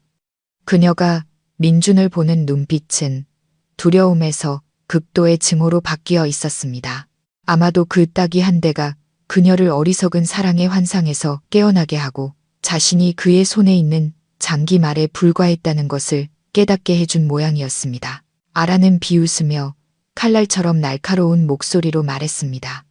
날 죽이겠다고요? 내가 무서워할 것 같아요. 당신이야말로 비겁하고 잔인하고 쓸모없는 남자예요. 그러니 당신 아내가 5년 동안 아이 하나 못 낳았겠죠. 민주는 그 자리에 얼어붙었고 손에 들고 있던 담배가 바닥으로 떨어졌습니다. 그는 주위에 누가 들었을까봐 안절부절 못하며 소리쳤습니다. 너 무슨 소리 하는 거야? 입 다물어. 하지만 아라는 멈추지 않았습니다. 그녀는 상처 입은 짐승처럼 적에게 달려들었습니다. 그녀는 주위의 시선에도 아랑곳하지 않고 소리쳤습니다. 내가 모를 줄 알아요. 당신 불임이잖아요. 5년 동안 아내한테 쓴 한약 먹이면서 온 가족이 그분을 애 못 낳는다고 구박하게 만들었죠. 정작 아버지 될 능력이 없는 건 당신이면서 3년 전에 비뇨기과에서 검사받은 결과 회사 비밀 서랍에 숨겨둔 거 내가 다 촬영해놨어요. 나까지 속이려고 했어요? 내가 아무것도 얻지 못한 채 당신 가정 파괴한 상간녀라는 오명만 쓰게 하려고요. 아라의 말은 조용한 카페에 터진 폭탄과도 같았고 어두운 구석에 숨어있던 제 심장에도 터졌습니다. 귀가 먹먹해지고 세상이 빙빙 돌았습니다. 저는 쓰러지지 않기 위해 테이블 모서리를 피가 나도록 꽉 붙잡았습니다. 불임, 민준이 불임이라고. 지난 5년간 저는 아이를 낳지 못한다는 죄명 아래 지옥 같은 삶을 살았습니다. 혀가 마비될 정도로 쓴 약을 수천 첩이나 마셨고 뼛속까지 아픈 배란 유도 주사를 맞았으며 전국의 사찰을 돌며 무릎 꿇고 빌었습니다. 생리가 시작될 때마다 저는 절망의 나락으로 떨어지며 스스로를 쓸모없는 인간이라고 자책했습니다. 시부모님은 저를 구박했고 친척들은 비웃었으며 민주는 늘 고상한 남편인 척 저를 위로했습니다. 그 모든 것이 비열한 연극이었습니다. 그는 원인이 자신에게 있다는 것을 알면서도 비겁하게 인정하지 않았습니다. 그는 자신의 하찮은 남성적 자존심을 지키기 위해 모든 죄를 제게 뒤집어 씌웠습니다. 그는 제가 고통스럽게 약을 마시고 매일 밤 우는 것을 보면서도 조금의 동정심도 느끼지 않았습니다. 심지어 온 가족이 제 인격을 짓밟도록 내버려 두었습니다. 뜨거운 눈물이 쏟아졌습니다. 더 이상 슬픔 때문이 아니었습니다. 분노 때문이었습니다. 분노는 해일처럼 밀려와 남아있던 마지막 부부의 정마저 휩쓸어 갔습니다. 민주는 단지 제 재산을 빼앗기 위해 저를 죽이려 한 것이 아니었습니다. 그는 이 끔찍한 거짓말로 지난 5년간 제 영혼과 청춘, 그리고 믿음을 죽여왔던 것입니다. 지혜는 저를 꼭 안아주었습니다. 그녀도 너무나 안타깝고 분해서 저를 따라 울었습니다. 지혜는 제 귓가에 속삭였습니다. 서연아, 울지 마. 그런 인간 때문에 더 이상 울지 마. 이제 진실을 알았으니 내 눈물 한 방울 한 방울의 대가를 치르게 하기 위해 더 강해져야 해. 이 진실은 내가 시댁 앞에서 당당하게 이혼하고 명예를 되찾을 수 있는 최고의 무기가 될 거야. 저편 테이블에서 민주는 핏기 하나 없는 얼굴로 돌처럼 굳어 있었습니다. 그는 자신이 숨겨온 끔찍한 비밀이 이렇게 폭로될 줄은 꿈에도 몰랐을 겁니다. 그날 카페를 나오면서 저는 다시 한번 죽었다 살아난 기분이었습니다. 지난번 교통사고가 육체의 부활이었다면 오늘 알게 된 민준의 불임 사실은 제 영혼의 부활이었습니다. 지난 5년간 저는 고개를 숙이고 인내하고 죄인처럼 자책하며 살아왔습니다. 그들이 제 자존심을 짓밟도록 내버려 두었고 단지 아내의 의무를 다하기 위해 몸이 망가질 정도로 약을 마셨습니다. 하지만 그 모든 것이 가치 없는 인간을 위한 어리석고 맹목적인 희생이었습니다. 저는 지혜의 차에 앉아 눈물로 흐릿해진 창밖으로 분주한 사람들을 바라보았습니다. 하지만 이번 눈물은 더 이상 약함의 눈물이 아니었습니다. 깨달음의 눈물이었습니다.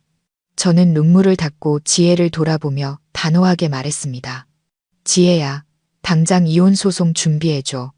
저 짐승 같은 인간과 단 1초도 더 같이 살 수 없어. 내 5년의 청춘과 명예에 대한 대가를 반드시 치르게 할 거야.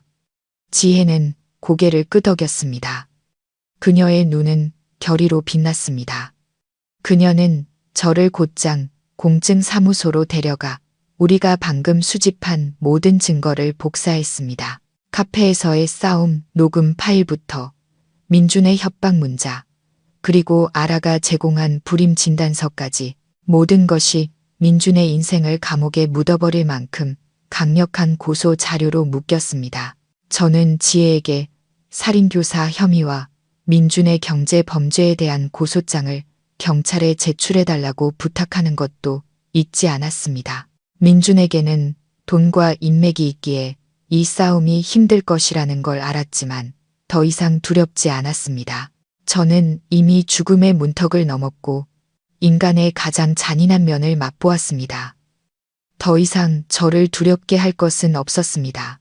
그날 오후 저는 완전히 다른 마음가짐으로 집에 돌아왔습니다. 저는 더 이상 주눅든 며느리가 아니었습니다. 저는 고개를 빳빳이 들고 차가운 눈빛으로 집 안으로 들어섰습니다. 김 회장님과 박 여사님은 거실에서 TV를 보고 있다가 저를 발견하고는 혀를 차며 빈정거렸습니다. 어딜 하루 종일 쏘다니다. 이제 와. 밥도 안 하고 집도 안 치우고 정말 쓸모없는 식충이야. 예전 같았으면 고개를 숙이고 사과한 뒤 부엌으로 향했겠지만 오늘은 그저 비웃음을 날리고 곧장 위층으로 올라갔습니다. 제 태도에 박 여사님은 불같이 화를 냈지만 저는 못 들은 척했습니다. 저는 침실로 들어가 제 개인 물품 중 가장 중요한 것들만 챙기기 시작했습니다. 낡은 옷들, 제가 아껴서 산 값싼 장신구들은 모두 남겨두었습니다. 저는 오직 제 자신에게 속한 것들, 부모님과의 추억이 담긴 물건들만 챙겼습니다. 저는 화장대 서랍을 열어 5년 전 찍은 결혼 사진을 꺼냈습니다. 사진 속 저는 옆에 선 남자를 전적으로 신뢰하며 환하게 웃고 있었습니다. 민준도 웃고 있었지만 지금 다시 보니 그 미소에는 계산과 가식이 가득했습니다. 저는 가위로 사진을 반으로 잘랐습니다. 이 악연을 끊어내듯 단호하게. 민준의 모습이 담긴 반쪽은 구겨서 쓰레기통에 던져버렸습니다. 제 모습이 담긴 반쪽은 조심스럽게 펴서 지갑에 넣었습니다.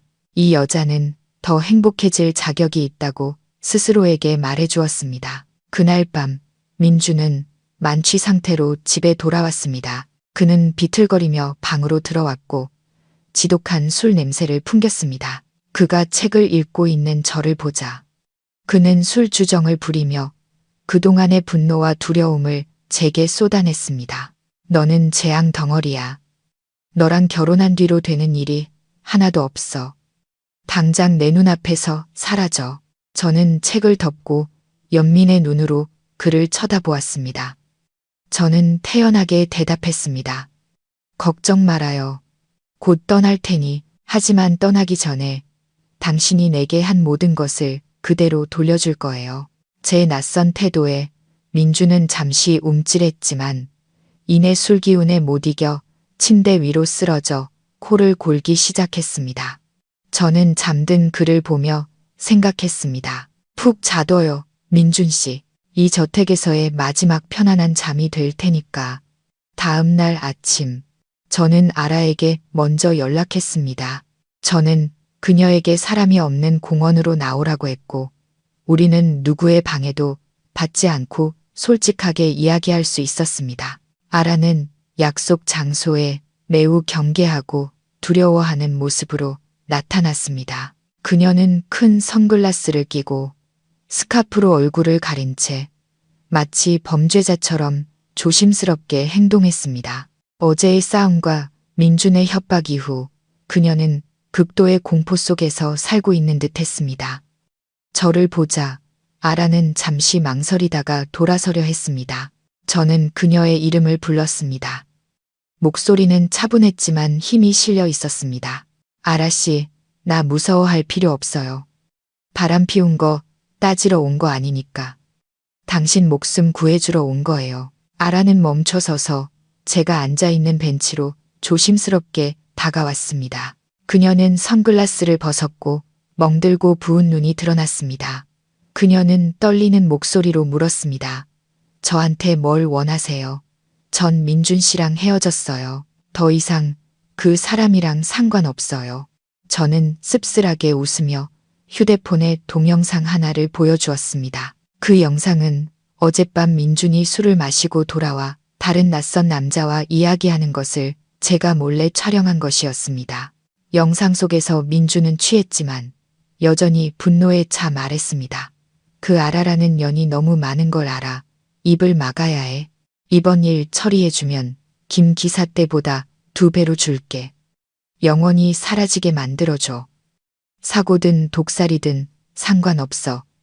깨끗하기만 하면 돼. 영상을 본 아라는 얼굴이 새하얗게 질렸고 손발이 떨려 휴대폰을 바닥에 떨어뜨렸습니다.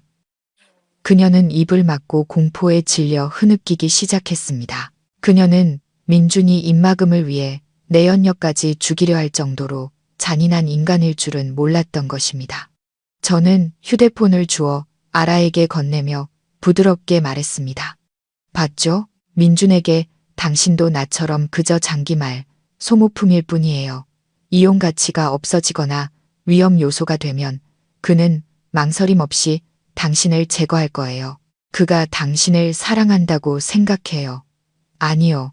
그는 오직 자기 자신과 자기 돈만 사랑해요.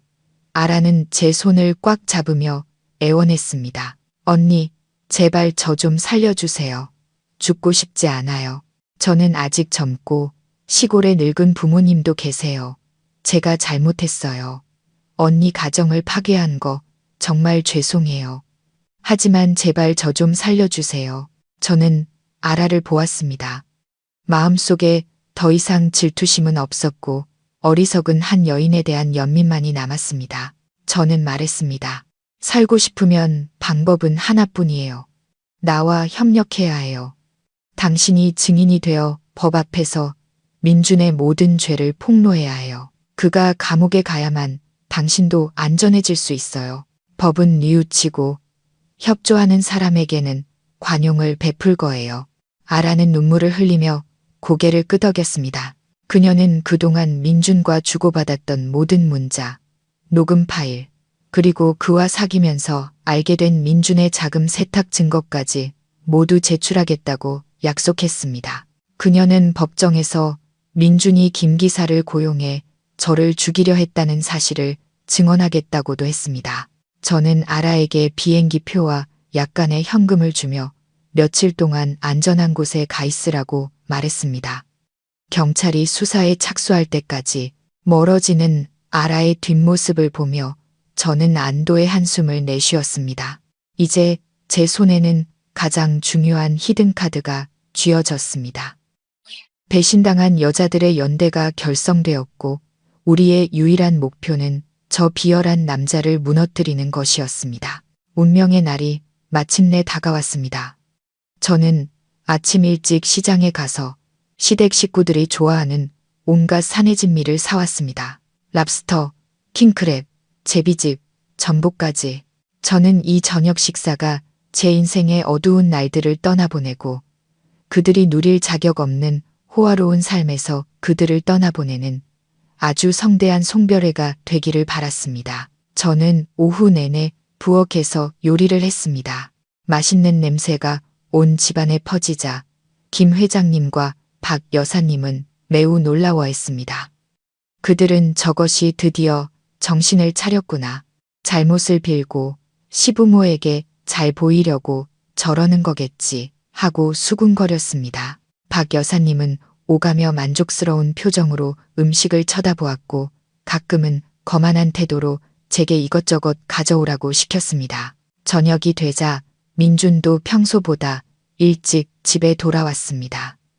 그는 가득 차려진 음식을 보고 눈을 빛냈고 며칠간 굳어있던 표정도 조금 풀렸습니다. 그는 제가 두려움에 굴복하여 재산 포기 각서에 서명하기로 마음먹고 이런 잔치를 벌였다고 생각하는 듯 했습니다. 온 가족이 식탁에 둘러앉았습니다. 분위기는 가식적으로 화기애애했지만 모두들 마음속에는 각자의 계산이 있었습니다. 저는 한 사람 한 사람에게 와인을 따라 주었습니다. 저는 잔을 들고 민준과 시부모님의 눈을 똑바로 쳐다보며 부드럽지만 의미심장한 목소리로 말했습니다.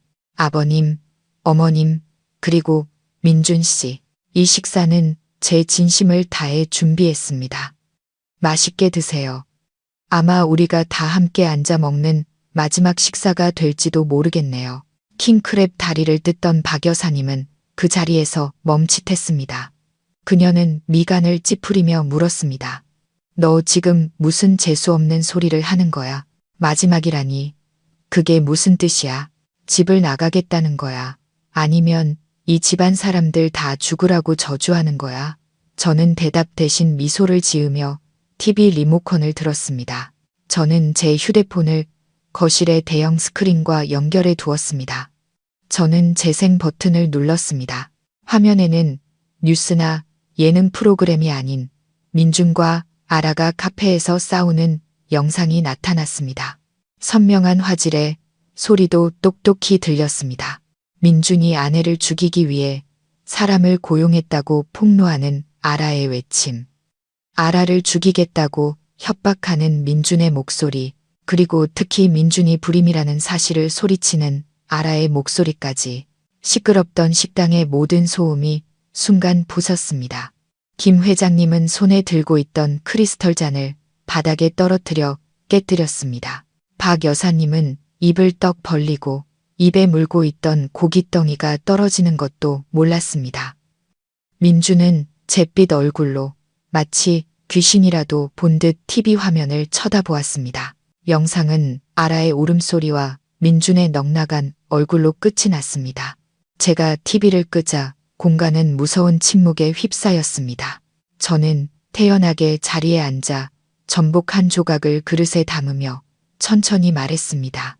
아버님, 어머님, 이제 다 들으셨죠? 아버님 며느리는 불임이 아니에요. 이 집안의 대를 끄는 사람은 바로 아버님의 귀한 아들이에요. 그리고 바로 그 아들이 재산과 보험금을 노리고 저를 죽일 계획을 세웠고요. 박 여사님은 떨리는 손으로 민준을 가리키며 갈라진 목소리로 물었습니다. 민준아, 저게 정말이냐? 네가 정말 불임이라고? 왜 엄마 아빠한테 숨겼어? 왜 우리가 서연이를 몇 년 동안 구박하게 내버려뒀어? 민준은 고개를 푹 숙이고 아무도 쳐다보지 못했습니다. 그는 모든 것이 끝났다는 것을, 더 이상 변명할 길이 없다는 것을 알았습니다. 김 회장님은 갑작스러운 충격에 혈압이 오른 듯 가슴을 부여잡고 거친 숨을 몰아쉬었습니다. 그의 자랑이었던 아들, 가문의 명예가 한순간에 잿더미가 되어버린 것입니다. 저는 마지막 일격을 가했습니다. 그리고 한 가지 더, 저는 민준 씨의 횡령, 뇌물수수, 살인교사 혐의에 대한 모든 증거를 경찰에 제출했어요. 아마 지금쯤 이리로 오고 있을 거예요. 아버님, 어머님, 그리고 민준 씨, 이 식사마저 드세요. 조금 있으면 교도소 밥은 입에 안 맞을 테니까요. 경찰이라는 말에 민준은 미친 짐승처럼 날뛰기 시작했습니다. 그는 식탁을 엎어버렸고 그릇들은 요란한 소리를 내며 깨졌습니다. 음식물은 사방으로 튀어 순식간에 아수라장이 되었습니다. 그는 제게 달려들었습니다. 핏발선 눈으로 테이블 위에 과도를 집어들었습니다. 그는 소리쳤습니다. 내가 감히 경찰에 신고해. 내가 너 죽이고 나도 죽을 거야. 이 나쁜 년, 네가 내 인생을 망쳤으니 나도 널 살려두지 않겠어. 저는 그의 난동을 예상하고 있었기에 재빨리 뒤로 물러나 큰 의자 뒤에 숨었습니다. 김 회장님과 박 여사님은 경악하며 아들을 말렸습니다. 박 여사님은 민준의 다리를 붙잡고 울며 애원했습니다. 민준아, 제발 진정해. 너 정말 살인자가 될 셈이야. 칼 내려놔. 아들아. 민준은 어머니를 거칠게 뿌리쳤습니다. 궁지에 몰린 자의 힘은 그를 미치광이로 만들었습니다. 그는 계속해서 제게 달려들었고 날카로운 칼끝이 제 가슴 바로 앞까지 다가왔습니다. 저는 숨을 참았습니다. 심장이 터질 듯 뛰었고 옆에 있던 화병을 들어 스스로를 방어하려 했습니다. 바로 그 절체절명의 순간 저택 밖에서 경찰차의 사이렌 소리가 요란하게 울려 퍼졌습니다. 확성기를 통해 김민준에게 무기를 버리고 투항하라는 단호한 목소리가 들려왔습니다. 집은 이미 포위되어 있었고 대문이 부서지며 수십 명의 경찰들이 총을 든 채 들이닥쳤습니다. 민준은 그 자리에 굳어버렸고 손에 들고 있던 칼이 바닥으로 떨어졌습니다. 그는 경찰 제복을 보자 다리에 힘이 풀렸습니다. 모든 광기는 사라지고 막다른 길에 몰린 범죄자의 극심한 공포만이 남았습니다. 경찰 2명이 민준에게 달려들어 그의 팔을 뒤로 꺾고 차가운 수갑을 채웠습니다. 철컥하는 소리는 탐욕스럽고 잔인했던 한 남자의 인생의 마침표를 찍는 소리였습니다. 팀장으로 보이는 경찰이 김민준에 대한 긴급 체포 영장을 낭독했습니다. 김민준 씨, 살인교사, 사기, 뇌물 공여 혐의로 당신을 체포합니다. 당신은 묵비권을 행사할 수 있으며 지금부터 당신이 하는 모든 말은 법정에서 불리하게 작용할 수 있습니다. 민준은 고개를 숙인 채 끌려나갔습니다. 그는 제 눈을 쳐다보지 못했습니다. 박 여사님은 아들을 따라가며 비통하게 울부짖었습니다. 내 아들아, 왜 이렇게 됐니? 내 아들은 억울해요. 하지만 그녀에게 돌아온 것은 법을 집행하는 이들의 차가운 침묵뿐이었습니다. 김 회장님은 의자 위로 쓰러져 가슴을 부여잡고 멀어져가는 호송차를 넉나간 눈으로 바라보았습니다. 저는 아수라장이 된 거실 한가운데 서서 시댁의 몰락을 지켜보았습니다. 조금의 동정심도 느껴지지 않았습니다. 이것이 그들이 치러야 할 대가이자 그들이 저지른 악행에 대한 인과응보였습니다. 저는 김 회장님께 다가가 조용히 말했습니다. 아버님, 건강 챙기세요. 곧 제 변호사가 이 집에 대해 말씀드리러 올 겁니다. 민준의 사건은 전국적인 화제가 되었습니다. 언론은 재산을 노리고 아내를 청부 살해하려 한 비정한 남편에 대해 연일 보도했습니다. 저와 지혜가 수집한 증거는 명백했고 아라 또한 법정에서 증인으로 나서 민준의 모든 죄를 자백하며 선처를 호소했습니다. 6개월간의 수사와 재판 끝에 법원은 김민준에게 살인미수 혐의로 무기징역을 그리고 다른 경제 범죄 혐의로 수십 년의 징역을 선고했습니다. 그는 평생 감옥에서 죗값을 치르게 되었습니다. 재산 문제에 있어서는 유 원장과 민준이 부부 공동 재산을 불법적인 사업에 사용했다는 증거 덕분에 법원은 제가 정신적 피해 보상과 손해배상의 명목으로 대부분의 재산을 소유해야 한다고 판결했습니다. 200평짜리 저택은 제 소유가 되었습니다. 제가 공식적으로 집을 인수하던 날 김 회장님과 박 여사님은 끝까지 버티며 나가지 않으려 했습니다. 그들은 집 앞에서 저를 불효막심한 며느리라며 욕하고 소리쳤지만 이웃 중 누구도 그들을 동정하지 않았습니다. 모두가 그 가족의 진짜 모습을 알고 있었기에 경멸하고 비웃을 뿐이었습니다. 저는 법원 집행관과 경찰을 불러 강제 집행을 진행했습니다. 법 앞에서 김 회장님과 박 여사님은 결국 짐을 싸서 그들이 자랑하던 저택을 떠나야 했습니다. 낡은 옷가지가 든 가방을 들고 쓸쓸하게 대문을 나서는 노부부의 뒷모습을 보며 저는 통쾌함보다는 인생의 덧없음을 느꼈습니다. 탐욕은 파멸을 부르고 남을 해치면 자신을 해치게 되는 법입니다. 그들은 시골로 내려가 먼 친척집에 의탁하게 되었습니다. 하지만 시골에서도 아들이 아내를 죽이려 했다는 흉흉한 소문은 이미 파다했습니다.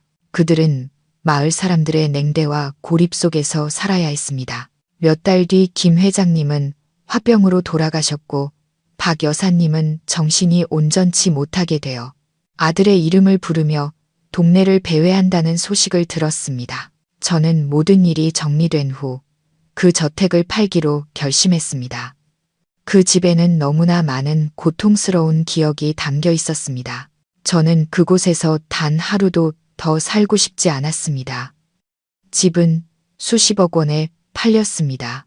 저는 그 돈의 일부로 시골에 계신 부모님의 빚을 갚아드리고 노후를 편안히 보내실 수 있도록 멋진 집을 지어드렸습니다. 남은 돈의 대부분은 고아원과 가정폭력 피해 여성을 돕는 재단에 기부했습니다. 저는 그 돈으로 덕을 쌓고 다른 불행한 사람들의 아픔을 어루만져주며 제 마음의 상처도 치유하고 싶었습니다. 이 도시를 떠나기 전 저는 마지막으로 교도소에 있는 민준을 찾아갔습니다. 유리창 너머의 그는 깡마르고 30대 중반의 나이라고는 믿기지 않을 만큼 머리가 하얗게 새어 있었습니다. 그는 저를 보며 더 이상 분노가 아닌 뒤늦은 후회의 눈빛을 보였습니다. 그는 작은 목소리로 제게 사과하며 용서를 구했습니다. 저는 그를 보며 이상하리만치 평온한 마음으로 말했습니다. 더 이상 당신을 미워하지 않아요. 미움은 나 자신을 괴롭게 할 뿐이니까요. 하지만 당신이 한 짓을 용서하지는 않을 거예요. 남은 평생을 감옥에서 참회하며 살아요. 저는 자리에서 일어나 돌아섰습니다. 등 뒤로 한때 제 남편이었던 남자의 흐느낌이 들려왔습니다. 저는 교도소 문을 나서며 자유로운 공기를 깊게 들이마셨습니다. 눈부신 햇살이 제 앞길을 비추고 있었습니다. 저는 미소를 지었습니다. 악몽은 이제 정말로 끝났습니다. 새로운 인생, 밝은 미래가 저를 기다리고 있었습니다. 교도소를 나온 뒤 저는 바로 집으로 가지 않고 서울의 거리를 정처 없이 운전했습니다. 이 도시는 제 가장 빛나고도 가장 고통스러웠던 청춘을 목격한 곳입니다. 거리 구석구석 나무 한 그루 한 그루가 기쁘고 슬펐던 기억들을 떠올리게 했지만 이제는 모두 과거의 빛깔로 물들어 있었습니다. 저는 깊은 골목에 자리한 작은 절을 찾았습니다. 제가 가장 절망적이었던 시절, 기도를 드리러 자주 왔던 곳입니다. 하지만 오늘은 제 자신을 위해 무언가를 빌러 온 것이 아니었습니다. 그 시련을 이겨낼 힘을 주신 부처님께 감사 인사를 드리러 온 것이었습니다. 자비로운 관세음보살상 앞에 서자 마음이 천근만근의 짐을 내려놓은 듯 가벼워졌습니다. 해질녘에 울려 퍼지는 종소리는 제 영혼을 맑게 씻어주는 듯했습니다. 저는 깨달았습니다. 복수가 아무리 달콤하다 해도 마음에 분노가 남아있다면 온전한 행복을 가져다 줄 수 없다는 것을. 민주는 죗값을 치렀고 그의 가족도 응당한 벌을 받았습니다. 그것으로 충분했습니다. 이제는 모든 것을 내려놓고 제 자신을 위해 살아야 할 때였습니다. 텅 비고 차가워진 저택으로 돌아와 저는 지옥 같았던 결혼 생활의 마지막 잔재들을 정리하기 시작했습니다. 민준이나 시댁 식구들을 떠올리게 하는 것은 아무것도 가져가지 않았습니다. 금고를 열어 두꺼운 진료 기록처를 꺼냈습니다. 수많은 초음파 사진, 제가 5년 내내 마셨던 한약과 양약 처방전들이었습니다. 그것들을 보자 약 부작용으로 인한 극심한 복통과 밤새워 토했던 기억, 그리고 임신 테스트기의 한 줄을 보며 흘렸던 굴욕의 눈물이 떠올라 소름이 돋았습니다. 저는 그 모든 것을 한때 민준이 손님을 접대하기 위해 정성껏 가꾸었던 넓은 정원으로 가져갔습니다. 저는 그 서류들을 큰 쇠 대야에 쌓았습니다. 지갑에서 남은 반쪽의 결혼 사진을 꺼냈습니다. 순백의 웨딩드레스를 입고 환하게 웃고 있는 제 모습이었습니다. 사진 속의 그녀는 참 순수하고 맑았습니다. 평온한 안식처를 찾았다고 믿었죠. 저는 그녀를 마지막으로 보며 너무 많은 고통을 겪게 해서 미안하다고 속삭였습니다. 그리고 그 반쪽 사진을 대야에 던졌습니다. 불길이 맹렬하게 타오르며 고통의 기억이 담긴 종이들을 삼켰습니다. 검은 연기가 피어오르며 억울함과 원망, 그리고 시댁의 저주를 싣고 하늘로 올라가 허공으로 흩어졌습니다. 저는 춤추는 불꽃을 바라보며 제 영혼이 씻겨나가는 것을 느꼈습니다. 뜨겁고 아팠지만 그 뒤에는 온몸이 나른해질 정도의 평온함이 찾아왔습니다. 억울했던 불임치료 처방전들은 서서히 제가 되어갔습니다. 고통스러운 과거도 그렇게 사라져 갔습니다. 불길이 잦아들 무렵 지혜가 저를 찾아왔습니다. 그녀는 제 더미를 보고 아무것도 묻지 않은 채 조용히 제 곁으로 와 손을 잡아주었습니다. 지혜는 저를 가장 잘 아는 사람이었습니다. 그녀는 제게 이 의식이 진정한 해방을 위해 필요했다는 것을 알고 있었습니다. 우리는 이 저택의 현관에 앉아 함께 마지막 따뜻한 차를 마셨습니다. 지혜는 제게 은행 카드와 부동산 서류처를 건네주었습니다. 집 매매 절차는 다 끝났어. 돈은 내 계좌로 입금됐고 시골의 부모님 드릴 새 집도 공사 시작했어. 그러니 마음 편히 떠나. 여기 남은 일은 내가 다 처리할게. 저는 지혜의 손을 잡고 눈물을 글썽였습니다. 평생 지혜에게 진 빚, 절대 갚을 수 없는 은혜의 빚을 졌습니다. 지혜가 아니었다면 저는 아마 저 깊은 절벽 아래서 뼈가 썩어가거나 이 가짜 황금 세장 안에서 서서히 죽어갔을 겁니다. 저는 지혜에게 건강 잘 챙기고 가끔 시골로 저를 보러 오라고 당부했습니다. 저는 그녀에게 변호사 사무실 확장 자금으로 쓰라며 큰 돈을 남겼지만 지혜는 단호하게 거절했습니다. 우리 우정은 돈으로 살 수 없어. 네가 행복하면 난 그걸로 됐어. 다음 날 아침 저는 여행 가방을 들고 도시를 떠났습니다. 다시는 저택을 돌아보지 않았습니다. 그곳은 이제 새로운 주인의 것이었고 그 안의 기억들도 더 이상 제 것이 아니었습니다. 차는 저를 화려한 도시에서 멀리 데려가 제가 새로운 삶을 시작하기로 선택한 푸른 바다와 눈부신 햇살이 있는 곳으로 향했습니다. 1년 후 항구 도시 부산은 꿀처럼 노란 햇살과 짭짤한 바다 내음이 섞인 시원한 바람으로 저를 맞았습니다. 저는 이곳을 새로운 정착지로 선택했습니다. 바다의 자유로움과 너그러움을 사랑했기 때문입니다. 바다는 모든 근심을 씻어주고 모든 마음의 상처를 치유해 줄 수 있을 것 같았습니다. 저는 기부와 부모님을 위한 집을 짓고 남은 돈으로 바다에서 몇 걸음 떨어진 조용한 거리에 작은 꽃집을 열었습니다. 제 꽃집의 이름은 소박하게 안녕이라고 지었습니다. 안녕 안녕, 평안하고 무사하다는 뜻이죠. 제 남은 인생에 바라는 모든 것이 담긴 이름이었습니다. 저는 매일 아주 일찍 일어났습니다. 바다 위로 새벽이 밝아올 때 자전거를 타고 꽃시장에 가서 이슬을 머금은 가장 신선하고 아름다운 꽃들을 직접 골랐습니다. 부드러운 꽃잎을 만지고 달콤한 자연의 향기를 맡는 그 순간을 사랑했습니다. 가게로 돌아와서는 정성껏 꽃을 다듬어 손님을 맞을 아름다운 꽃병을 만들었습니다. 가게 안은 언제나 꽃향기와 부드러운 음악 소리로 가득했습니다. 제 손님들은 주로 마음씨 좋은 동네 주민들과 아름다움을 사랑하는 여행객들이었습니다. 그들은 단지 꽃을 사기 위해서가 아니라 늘 웃는 가게 주인과 소소한 일상 이야기를 나누기 위해 가게에 들르곤 했습니다. 사람들은 제게 손재주가 좋고 햇살 같은 미소를 가졌다고 말했습니다. 저를 보면 덩달아 기분이 좋아지고 긍정적인 에너지를 얻는다고요. 그 미소를 얻기 위해 제가 얼마나 많은 눈물과 고통을 겪었는지 아는 사람은 아무도 없었습니다. 저는 느리고 단순한 삶을 살았습니다. 아침에는 꽃집에서 일하고 오후에는 해변을 따라 맨발로 걸으며 파도가 발을 간지리는 것을 느꼈습니다.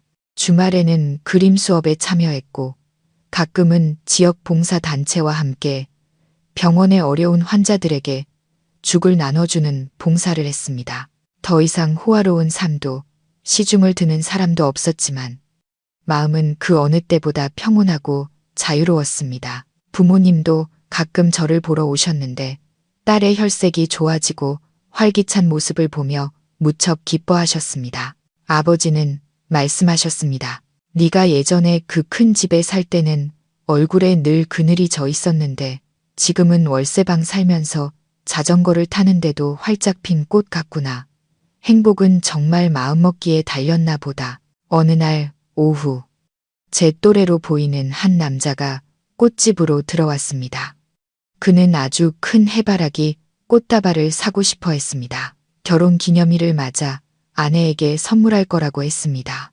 그의 아내는 해바라기를 아주 좋아하는데 항상 태양을 바라보는 모습이 믿음과 희망을 상징하기 때문이라고 했습니다. 아내에 대해 이야기하는 그의 행복한 눈빛을 보며 제 마음에도 잔잔한 감동이 일었습니다. 질투나 서운함이 아니었습니다. 믿음이었습니다. 이 세상에는 여전히 진실하고 아름다운 사랑이 많이 존재한다는 믿음. 단지 제가 운이 없어 잘못된 시간에 잘못된 사람을 만났을 뿐이라고. 저는 정성껏 꽃다발을 만들고 빈티지한 신문지로 포장한 뒤 노란색 리본을 묶어주었습니다. 그에게 꽃다발을 건네며 저는 미소 지으며 말했습니다. 이 꽃처럼 두 분도 영원히 행복하세요. 그는 고맙다고 인사하고는 따뜻한 햇살을 가득 안고 떠났습니다. 저는 가게에 홀로 남아 테이블 위에 노란 해바라기를 바라보았습니다. 꽃들은 등 뒤에 어둠에도 굴하지 않고 당당하게 빛을 향해 고개를 들고 있었습니다. 그 속에서 제 모습을 보았습니다. 저도 저 해바라기처럼 폭풍우 속에서 짓밟혔지만 결코 쓰러지지 않았습니다. 저는 여전히 꿋꿋이 서서 삶과 기쁨을 찾아 태양을 향하고 있습니다. 세상의 인과응보는 분명히 존재합니다. 악한 일을 한 사람은 벌을 받고 선하게 사는 사람은 평온을 찾게 될 것입니다. 저는 폭풍우를 겪었기에 맑은 날의 소중함을 알게 되었습니다. 미래가 어떻게 될지는 모릅니다. 누군가 제 삶에 들어와 이 마음을 온전히 치유해 줄지 아닐지는요. 하지만 그것은 더 이상 중요하지 않습니다. 중요한 것은 이제 제가 제 자신을 사랑하는 법을 알고 현재의 모든 순간을 즐길 줄 안다는 것입니다. 밖에서는 파도 소리가 영원의 노래를 부르고 있습니다. 저녁 햇살이 세상을 꿀처럼 노랗게 물들이고 있었습니다. 저는 조용히 눈을 감고 백합과 장미, 국화향이 어우러진 향기를 깊게 들이마셨습니다. 제 마음속에는 이제 평온이라는 두 글자만이 남아 있었습니다. 행복은 사실 멀리 있지 않았습니다. 그것은 바로 우리 각자의 평온한 마음속에 있었습니다. 저는 자리에서 일어나 나무 문에 마감 팻말을 걸고 낡은 자전거를 끌고 나섰습니다. 벽돌길 위에 길게 드리워진 제 그림자가 각자의 보금자리로 향하는 사람들의 물결 속으로 섞여 들어갔습니다. 하지만 더 이상 외롭지 않았습니다. 내일은 또다시 해가 뜰 것이고 제 마음의 정원의 핀 꽃들도 다시 활짝 피어 눈부시게 향기를 뿜어낼 것을 알기 때문입니다. 서연 씨의 인생 이야기를 덮으며 우리는 단순한 복수나 인과응보의 이야기를 넘어 어떻게 살고 자신을 사랑해야 하는지에 대한 깊은 교훈을 얻게 됩니다. 첫째, 인과응보는 누구도 피할 수 없습니다. 뿌린 대로 거둔다는 것은 영원한 진리입니다. 민준과 그의 가족은 탐욕과 잔인함으로 타인에게 고통을 주었고 결국 투옥과 고독이라는 비참한 결말을 맞았습니다. 반면 서연 씨는 생사의 고비를 넘겼지만 선한 마음을 잃지 않고 멈출 때를 알고 미움을 내려놓았기에 진정한 평온을 되찾을 수 있었습니다. 둘째, 행복은 마음먹기에 달려 있습니다. 행복은 넓은 저택이나 고급차, 공허한 칭찬에 있는 것이 아닙니다. 진정한 행복은 마음의 평온에서 아름다운 꽃 한 송이, 바다를 바라보는 오후, 늙은 부모님의 미소와 같은 소박한 것들에서 옵니다. 서연 씨는 자신에게 속하지 않은 것들을 내려놓았을 때 비로소 진정한 기쁨을 잡을 수 있는 자유로운 두 손을 갖게 된다는 것을 증명했습니다. 셋째, 여성의 가치입니다. 서연 씨는 현대 여성의 모습을 대변합니다. 착하지만 약하지 않고 희생할 줄 알지만 자신의 존엄성을 지키기 위해 일어설 줄도 압니다. 이 이야기는 우리에게 결코 타인이 자신의 가치를 정하게 두지 말라고 말합니다. 아이를 낳지 못한다거나 이혼했다는 낡은 편견 때문에 자존감을 잃지 마세요. 여성은 자유롭고 주체적이며 자기 자신을 사랑할 때 가장 아름답습니다. 마지막으로 용서의 힘입니다. 서연 씨는 폭력으로 복수하거나 평생 미움에 사로잡혀 사는 길을 선택하지 않았습니다. 가장 위대하고 고상한 복수는 자신에게 상처를 준 사람보다 훨씬 더 행복하고 빛나는 삶을 사는 것입니다. 용서는 타인이 그럴 자격이 있어서가 아니라 내 자신이 평온할 자격이 있기 때문에 하는 것입니다. 이 이야기가 우리 모두에게 삶의 좋은 가치와 정의에 대한 믿음을 심어주는 마음에 깊이 남는 울림이 되기를 바랍니다.